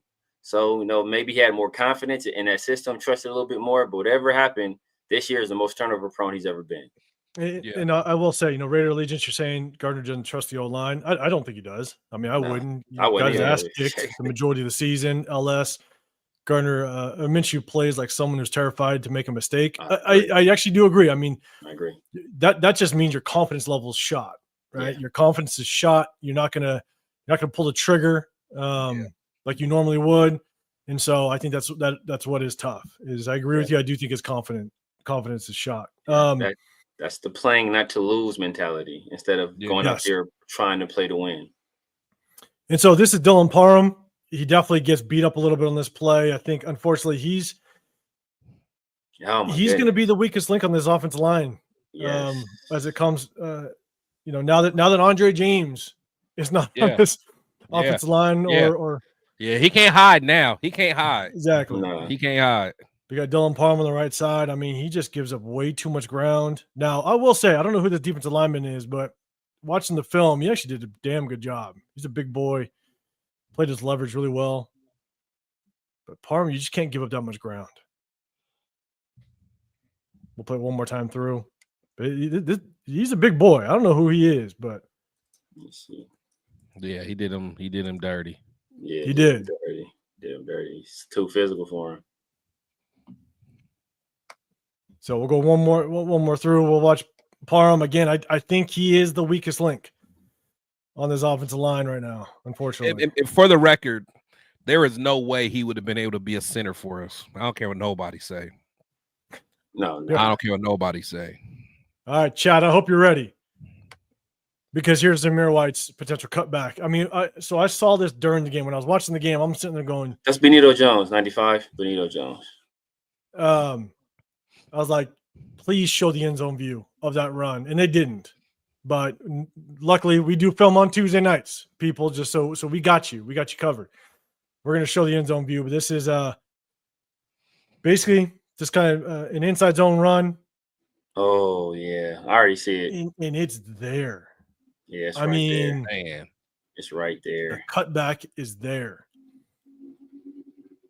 Yeah. We see it. Yeah, we'll it's hard to see from this angle, but from the end, you can already tell it's right there. You see the end zone view, it's right there. Ooh. Yeah, it's right there. Just, I think this is Colton Miller, right off his ass. Yeah, it's right there. It may not have been as big as what I first originally thought. Yeah, it's not. I don't know if it's gonna be a touchdown, but it's gonna be positive yardage. Yeah. And and if by chance he was able to break a tackle, he's out of there. Yeah. And look at Colton Miller. I mean, Colton Miller's kind of getting back to his old days. Yeah, Colton Miller's doing his thing. Washing things down. Yeah. Yeah. I mean, Miller getting some nastiness back to him. No, he is, man. He wasn't doing that. He wasn't doing that really at all. Yeah. Yeah, you gotta cut that back right there. You have to. So again, it just kind of goes back to, unfortunately, Zamir White just doesn't have the vision whatsoever at this point. Yeah. This is a pass to Brock Bowers, and this is kind of an example of Scott Turner's starting to kind of run some of those rub routes, some of those pick routes. It's like he's really good. Yeah, he's better at trying to get people in space, open in space. Remember earlier this year we were talking about we wish Getsy did more of that. Yeah, and the thing, but though at the same time, and again, you can't see it a lot in just the clips that I pull up, but if you watch the entire game, Scott Turner did a good job of just simplifying it.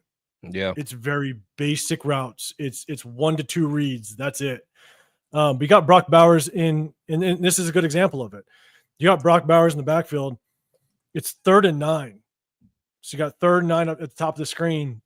And basically, Minshew knew that if no one comes to Brock Bowers, if these guys do a good job, you got Turner that tries to just cross this linebacker and continue on. You got Kobe Myers tries to cross as well, kind of get in the way of that linebacker. The linebacker is late to get there. And you basically get your athlete in space. You hit Brock Bowers. He's got about 5 yards to play with, and he gets himself. Let him cook. Down. Yeah, let him cook.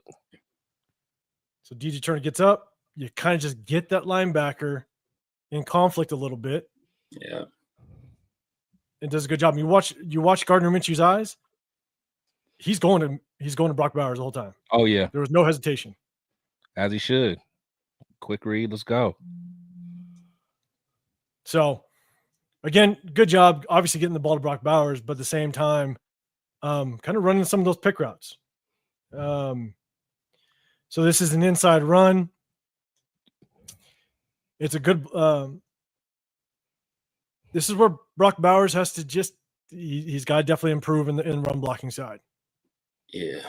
And so he's here, just isn't able to kind of get that linebacker. Yeah. Jordan Meredith does a good job of actually pulling and kicking out. Good block. Yeah, no, facts. DJ Glaze does a good job. I mean, I want to see him be a little more aggressive, maybe quicker to the point of attack, but he does a good job of getting downhill, help out with the defensive lineman. He's taking care of it, and then he gets to the linebacker. Again, would hope for a little more aggressiveness to the linebacker, but he gets there. So DJ Glaze is here. He gets down quick, which is good. Reaches to the second level. It's just good technique. Good big body. But again, what really killed that was, Brock Bowers not being able to kind of get to his assignment. So definitely something he's got to work on. Not an easy block. I will admit that. Not an easy block, but definitely got to get there.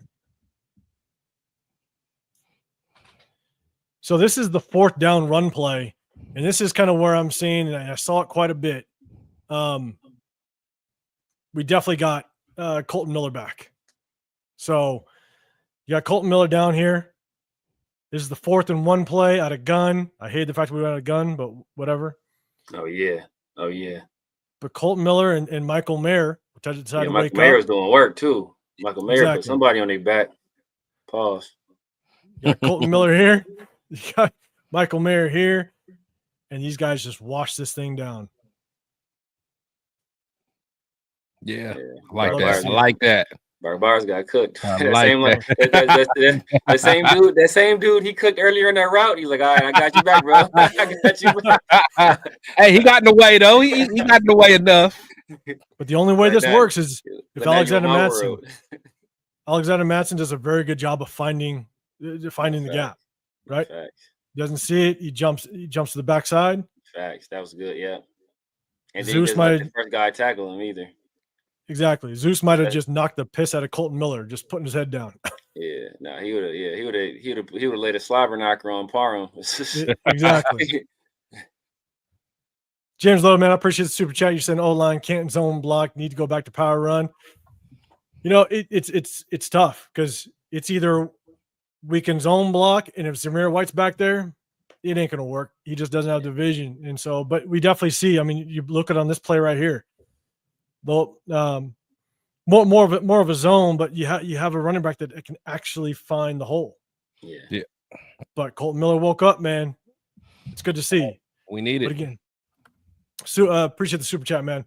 Let's go to now. This is Alexander Mattson's screen, and what I liked about this was you see the offensive line get out in block form. A lot of times, offensive line, one of the hardest things to do for O linemen is block a corner or a safety in space, right? Yeah. Or even a linebacker. And so this is a screen that happens to the top of the screen.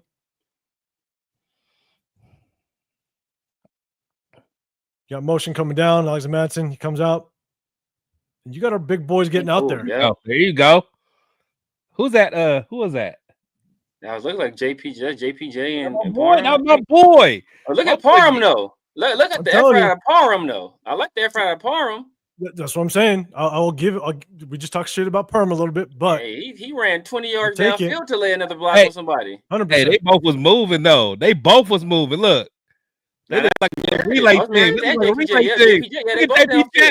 They both downfield. Yeah, they both ran downfield. Lay a hat on somebody. I like that. No, I love that effort, man. I love that effort. The linemen get out there. Yeah, get out there, big fella. Look, hey, he wants blood now.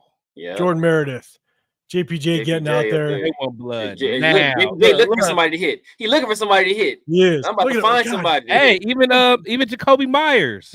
Yeah, Jacoby is a dog in Jacoby. Jacoby have no problem cracking back on DN. So he was looking for somebody to hit. Yeah. Jacoby like hitting. I'll tell you, man, I love it. But I'll tell you right now, man, one of the things is like JPJ is going to hurt himself out there. Man, I know. by himself. I know. I mean, watch him like he goes and tries to pick off. I think it was a safety or something. He just wants He something. goes flying. He just wants something to eat. Look at him. Look at him. Come here. Come here. Yeah. What that look like? Look. You guys ever play Street Fighter? E Honda do that. It's like out there with the E Honda with the flying sumo. I mean, oh man, look at him. Sucker. Because I mean, do you remember earlier in the season when he came running and just flew over the pile at somebody? And I'm just sitting there going, like, this kid is going to hurt himself. Like, look at Dylan Parham doing some work. Boy, Turf in the building.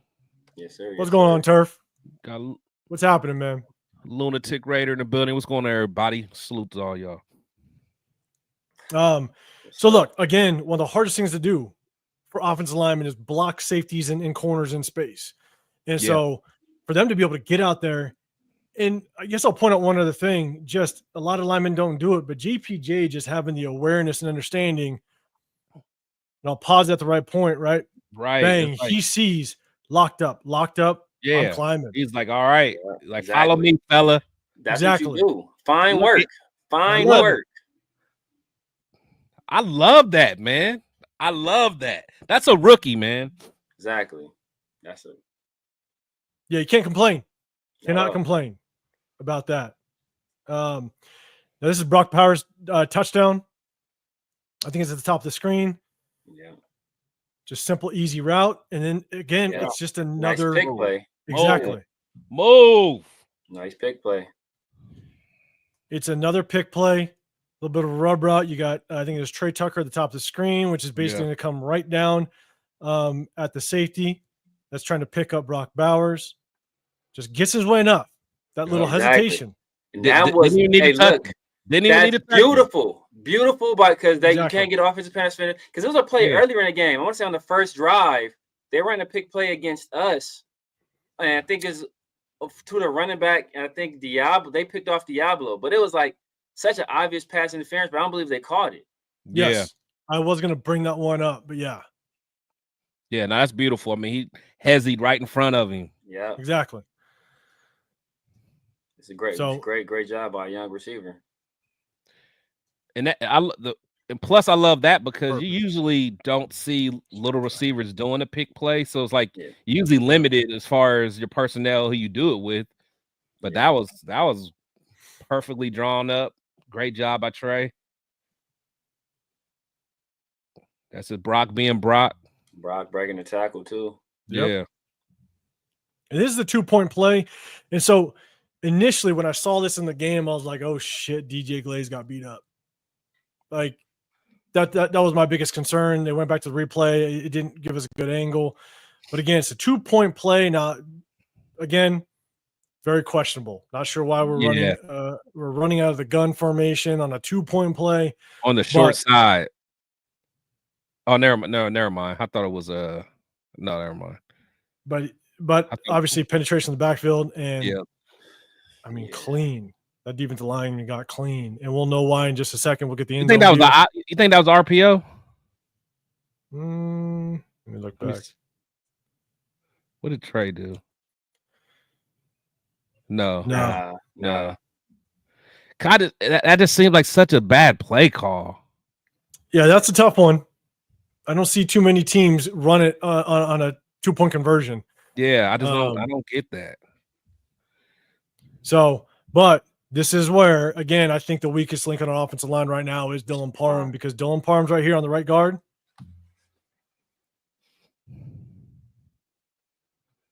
Oh yeah, he got cooked. You don't even touch him. Matador right there. Yeah. Man. And the hard part is I've seen this with Dylan Parham in the past.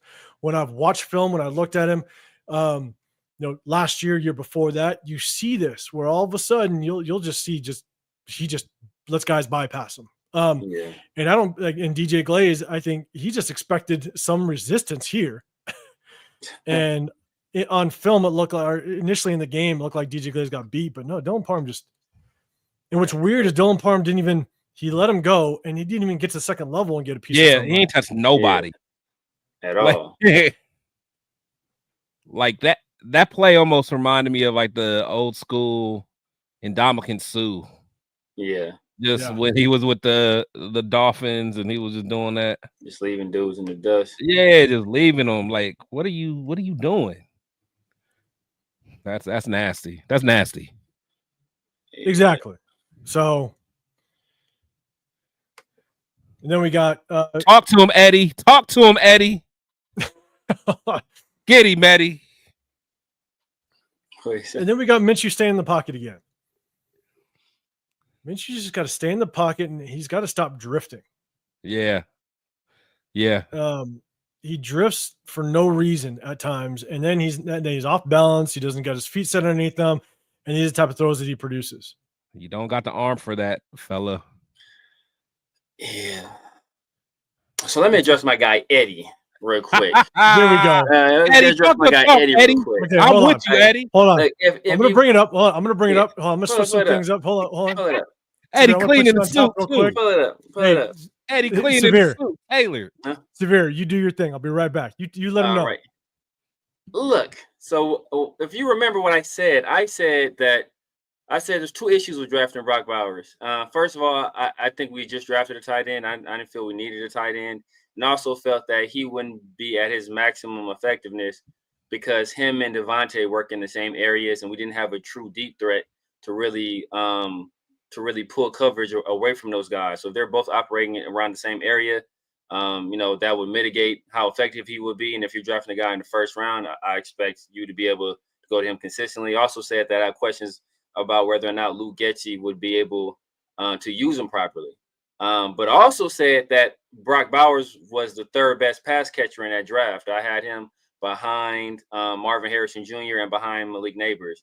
Now, he's been better than Marvin Harrison Jr. He has not been better than Malik Neighbors. And some of the questions I said, some of the things I said about him, they're still holding true. I said he wasn't a great route runner. He was a pretty good route runner. We saw it today, Severe. You saw them feet? We had one good route, but he's still inconsistent as a route runner. We've seen in the past where he's out here rounding off his route, not getting proper depth. One of the things he is better at than I thought. I didn't see him as a guy that was a top shelf guy at Georgia. I've seen him do it a few times this year, so I'll give him the benefit of the doubt. I haven't seen him do it a lot. He hasn't really had a lot of opportunities, but I've seen him do it enough where I say, he's better than that than what I thought it was. Also said he wasn't a guy that was strong at the catch point. Still some situations where he's not really strong at the catch point, but I've already said that was I've said it was an A pick. It was an A pick. All right, there we go. You said all that to say that. Yeah, I said. But look, my assessment of him, I talked about his blocking. I said he was a guy that was give good effort as a blocker, but his technique was lacking. But I said the fact that he gave good effort, I think that would be enough for him to be effective. Brock, who said Brock would be record of the year now, bro? Come on. Brock would be I did not like Bo Nix, but Bo Nix has been better than Brock. Jaden Dan's been better than Brock. Malik Neighbors, when Malik Neighbors is healthy, has been better than Brock. Brock is fourth. You can't compare that. What? They said for rookie of the year. Oh. Yeah, I said all four of those. I had all four of those guys. I've had all four of those guys ahead of Brock. But Brock, that's an A pick, man. That was an A pick. Like I said, part of the reason I didn't want him because I thought we had questions at number 2 corner. Jacorian Bennett was the question mark, but he's the number 1 corner at this point. Because I wanted to trade back to pick up extra picks, and I wanted to draft Quinion Mitchell. But I'm dead right about Quinion Mitchell. You eat some crow on that, Chris. You're eating the crow. Hey, it's early.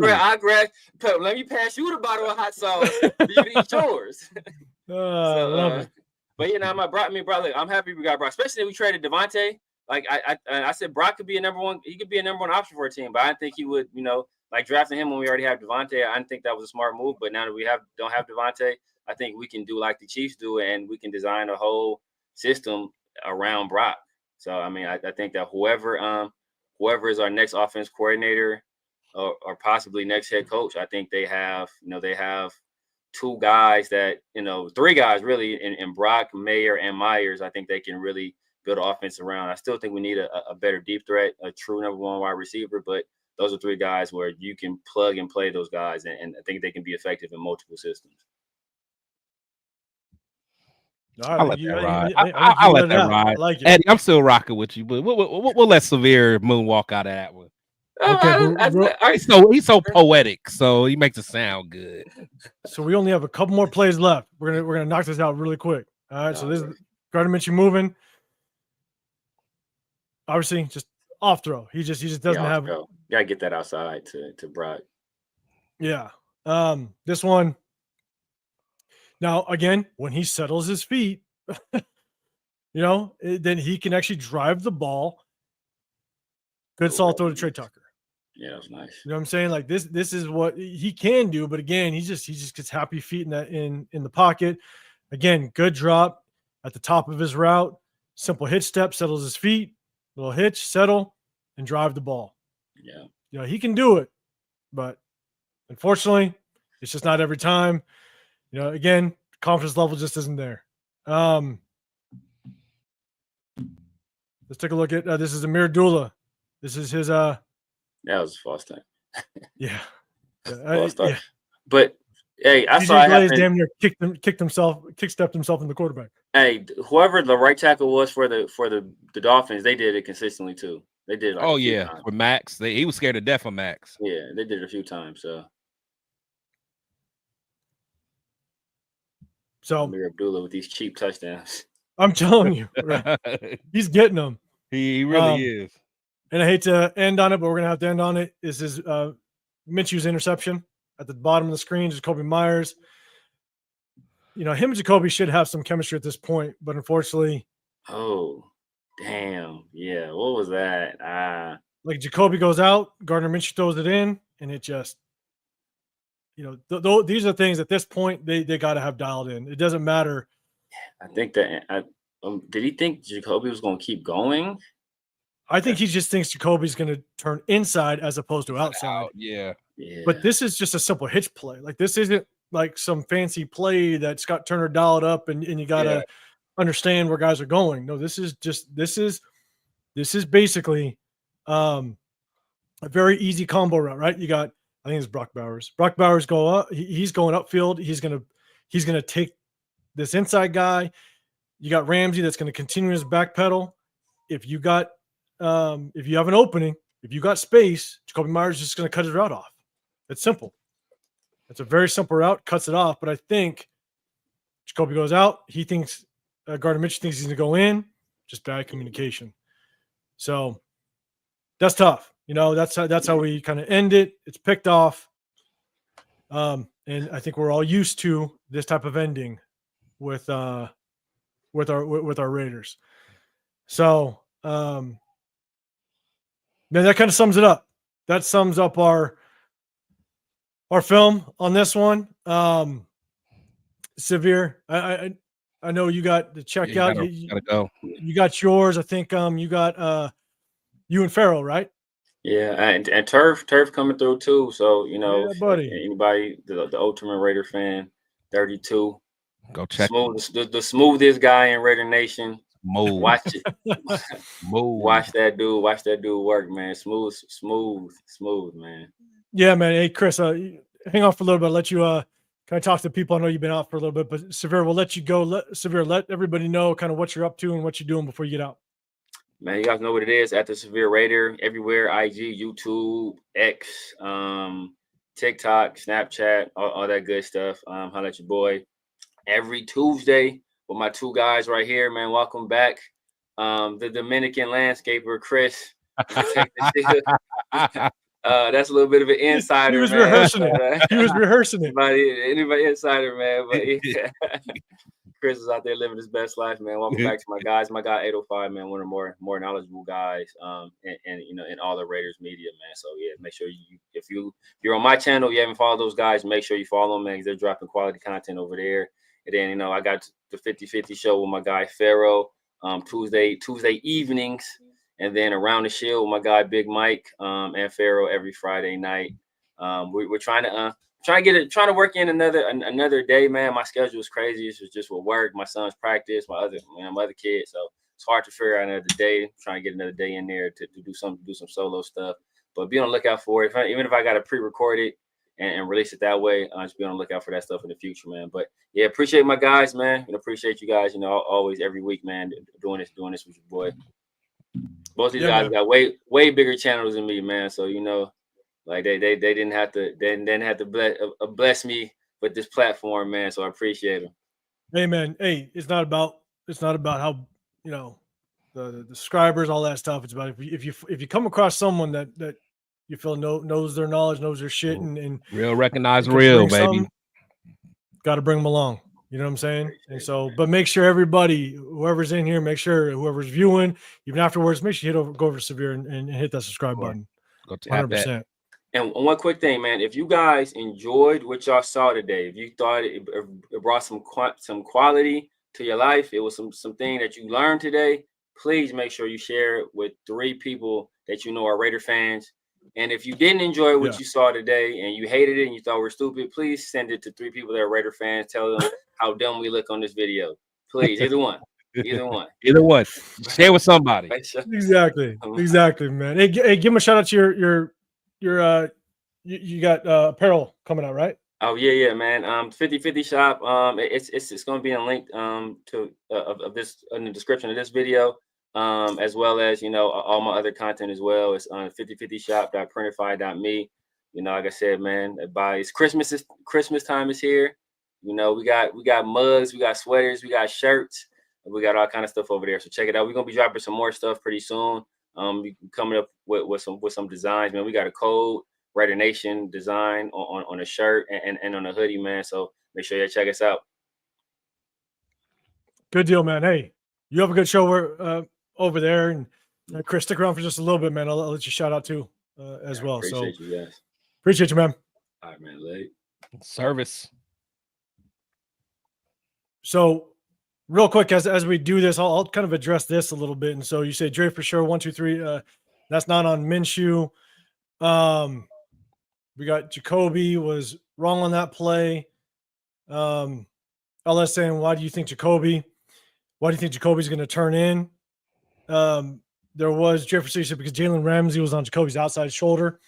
So here's the thing.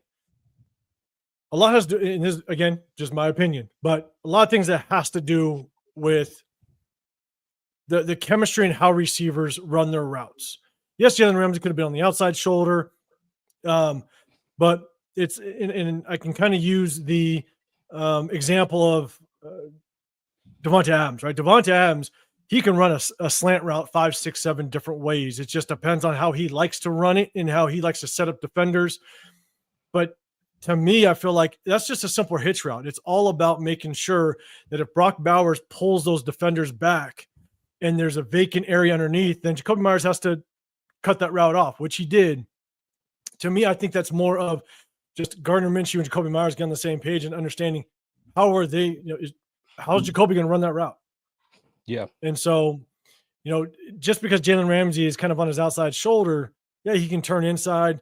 But again, it's all about how Jacoby Myers likes to run that route, in my opinion, because at the end of the day, the corner's still off of him.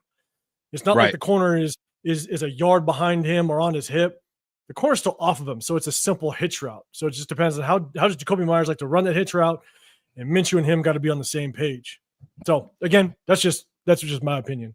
No, I agree. I mean, we saw the same thing with him and Devontae earlier in the season. I mean, it's just it's just all about that chemistry and understanding, just making sure you're seeing the game the way the receiver's seeing it. So it's all about chemistry, and that's one of the hardest things to do with a quarterback and receiver is to kind of get your timing, your chemistry down, and understand how he gets the ball out, how your receiver runs your route, depending on how the defense lines up on him. And so, but yeah, man, Chris, you've been out just a little bit, living the good life. You know what I'm saying? We're all back here. We're all back here living our Raider life. You know what I'm saying? But how you feeling, man? What do you got? What do you got planned? What do you got planned for either the rest of the week or just kind of lined up? Yeah, so to be honest, I'm not gonna be able to do my show tomorrow just because of work. I'll be traveling, but may try to get something in Possibly my show on Thursday. But I'm not even 100% sure. So we'll kind of see how that falls into place. So and then of course we'll do our post game on Sunday, man. So just keeping it moving, getting back in the flow of things. I've been going for a couple weeks, man. So I know the YouTube streets, the algorithm's not going to be too friendly to me. So I gotta work my way back up. So what was your? I guess real quick. We got a lot of people talking about, Gardner Minshew starting. Obviously, the game went the way it did. What's your thoughts on the quarterback position? Because AP already came out and said Gardner Minshew is starting. He's starting this weekend. Yeah, you think that's good? You think that's a good move? The right move? I mean, for me, I would have rather just continue to evaluate Ritter, just see what we have in him. At the end of the day, we know Gardner's not going to be here next year. ALC possibly won't be here next year. Let's at least see what we have in Ritter. But at the end of the day, AP more than likely won't be here next year. So we'll just kind of see how it plays out. Yeah, it's tough. I'm not sure. I'm not sure what's gonna happen with AP. I think there's so much going on behind the scenes that none of us know about. Exactly. You know what I'm saying? Like how Mark Davis really feels with Tom Brady coming into the building. It's like I honestly don't know how they are going to move forward, because they very well. I mean, with the whole Deion Sanders thing, they very well could have. Deion Sanders came out and said he respects AP. But at the end of the day, it's like, shit, so much going on behind the scenes. No, for sure. So much going on. And honestly, it's like, I mean, at this point, you would think that AP would already know if his job is going to be safe. So I don't know. Is it, you hear the reports that they're going to clean house, even get rid of Telesco. I think I saw that report, and I'm just like, that's not a good look, man. It's not a good look. So, but we'll see, man. We'll see. And I hope they don't get rid of Telesco. Yeah, me either, man. It's like, who's gonna want to come here? I mean, it's already hard enough, but it's silly at this point. Yeah, and with Telesco, just how well he drafted. I mean, when's the last time that we nailed our first, second, and third round? Exactly. DJ Glaze, 3 starters. He's starting to look like he could be our right tackle. For the future, give him the rest of the season, give him an off season. I think he's progressing well. Yeah. When's the last time we nailed our first 3 first-round draft picks? Yeah, that was like the year with Carr and Khalil and Gabe Watson. Oh shit, I guess so. Yeah. Still, how long? Yeah. When was that? 14? Or when was that? 12? When was 12, that? I think. Yeah. Was it 12? Something like that. So we're talking about 12 years ago. Unless it's 14. Okay, so 14. 14? Yeah. Yeah. So Telesco needs to stay. I think everybody's, AP's up. There's a lot of people that still are cool with AP, but I think there's also a lot of people that, they want to move on because they just haven't seen progress. But I think the one thing we all have to kind of just take into considerations, we have been an injury-plagued team, right, across the board. I mean, it's disgusting how many injuries and just moving parts. Who knew Devontae Adams would get shipped off, after week 3? We just no one knew it. And how long was that brewing? Michael Mayer just saying, just having to leave the locker room. Just right. So many injuries, so many missing pieces, so many moving parts. I mean, when's the last time 3 offensive linemen went down in one game when we played Cincinnati? Right. It's just it's hard to work with. So, but what we do know is we got what? We're 2-8. So we got 7 games left. 7 games left. Yeah. Divisional opponent this weekend, going against the Broncos. Broncos look like they're getting better with a damn good defense over there. This weekend's going to be a struggle. It's in Allegiant Stadium. I already got a buddy that's here in the Vegas area. He's a big Broncos fan, and so he's going. And he's got a crew coming. Yeah. So they're going to paint that stadium orange. That ugly-ass burnt orange is going to be all over that stadium. It's going to be disgusting. It's going to be disgusting. Exactly. So, yeah, man. We, again, for all you guys in the chat, we kind of break down film every Tuesday night. Make sure that you check back in with us, even though the season hasn't turned out the way we wanted to, but if you guys have stuck with us with these, you can tell that there's still players to look at to see how they're progressing, if they're regressing, if there's things. Look at Adam Butler.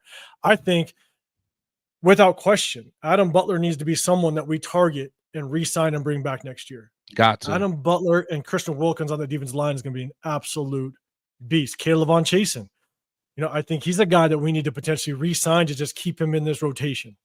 So, without question, I think it's good to watch film. I think it's good to break it down, just kind of see what can we hang our hat on going into this offseason, even though on paper and on record, we're not looking too hot. So I appreciate everybody in the chat, man. I just want to make sure that you guys know after the game on Sundays, we also try to go live. So make sure you hit that notification bell so you know when we do go live. And so wherever you're watching, hit that like button. I got my guy, Chris, Protect the Show podcast. Make sure you guys go over there and subscribe. I'm 805 Raider, Real Talk, Raider Nation. I appreciate everybody in the chat. Have a great rest of your evening, and we'll see you guys on the next one. We're out. Peace.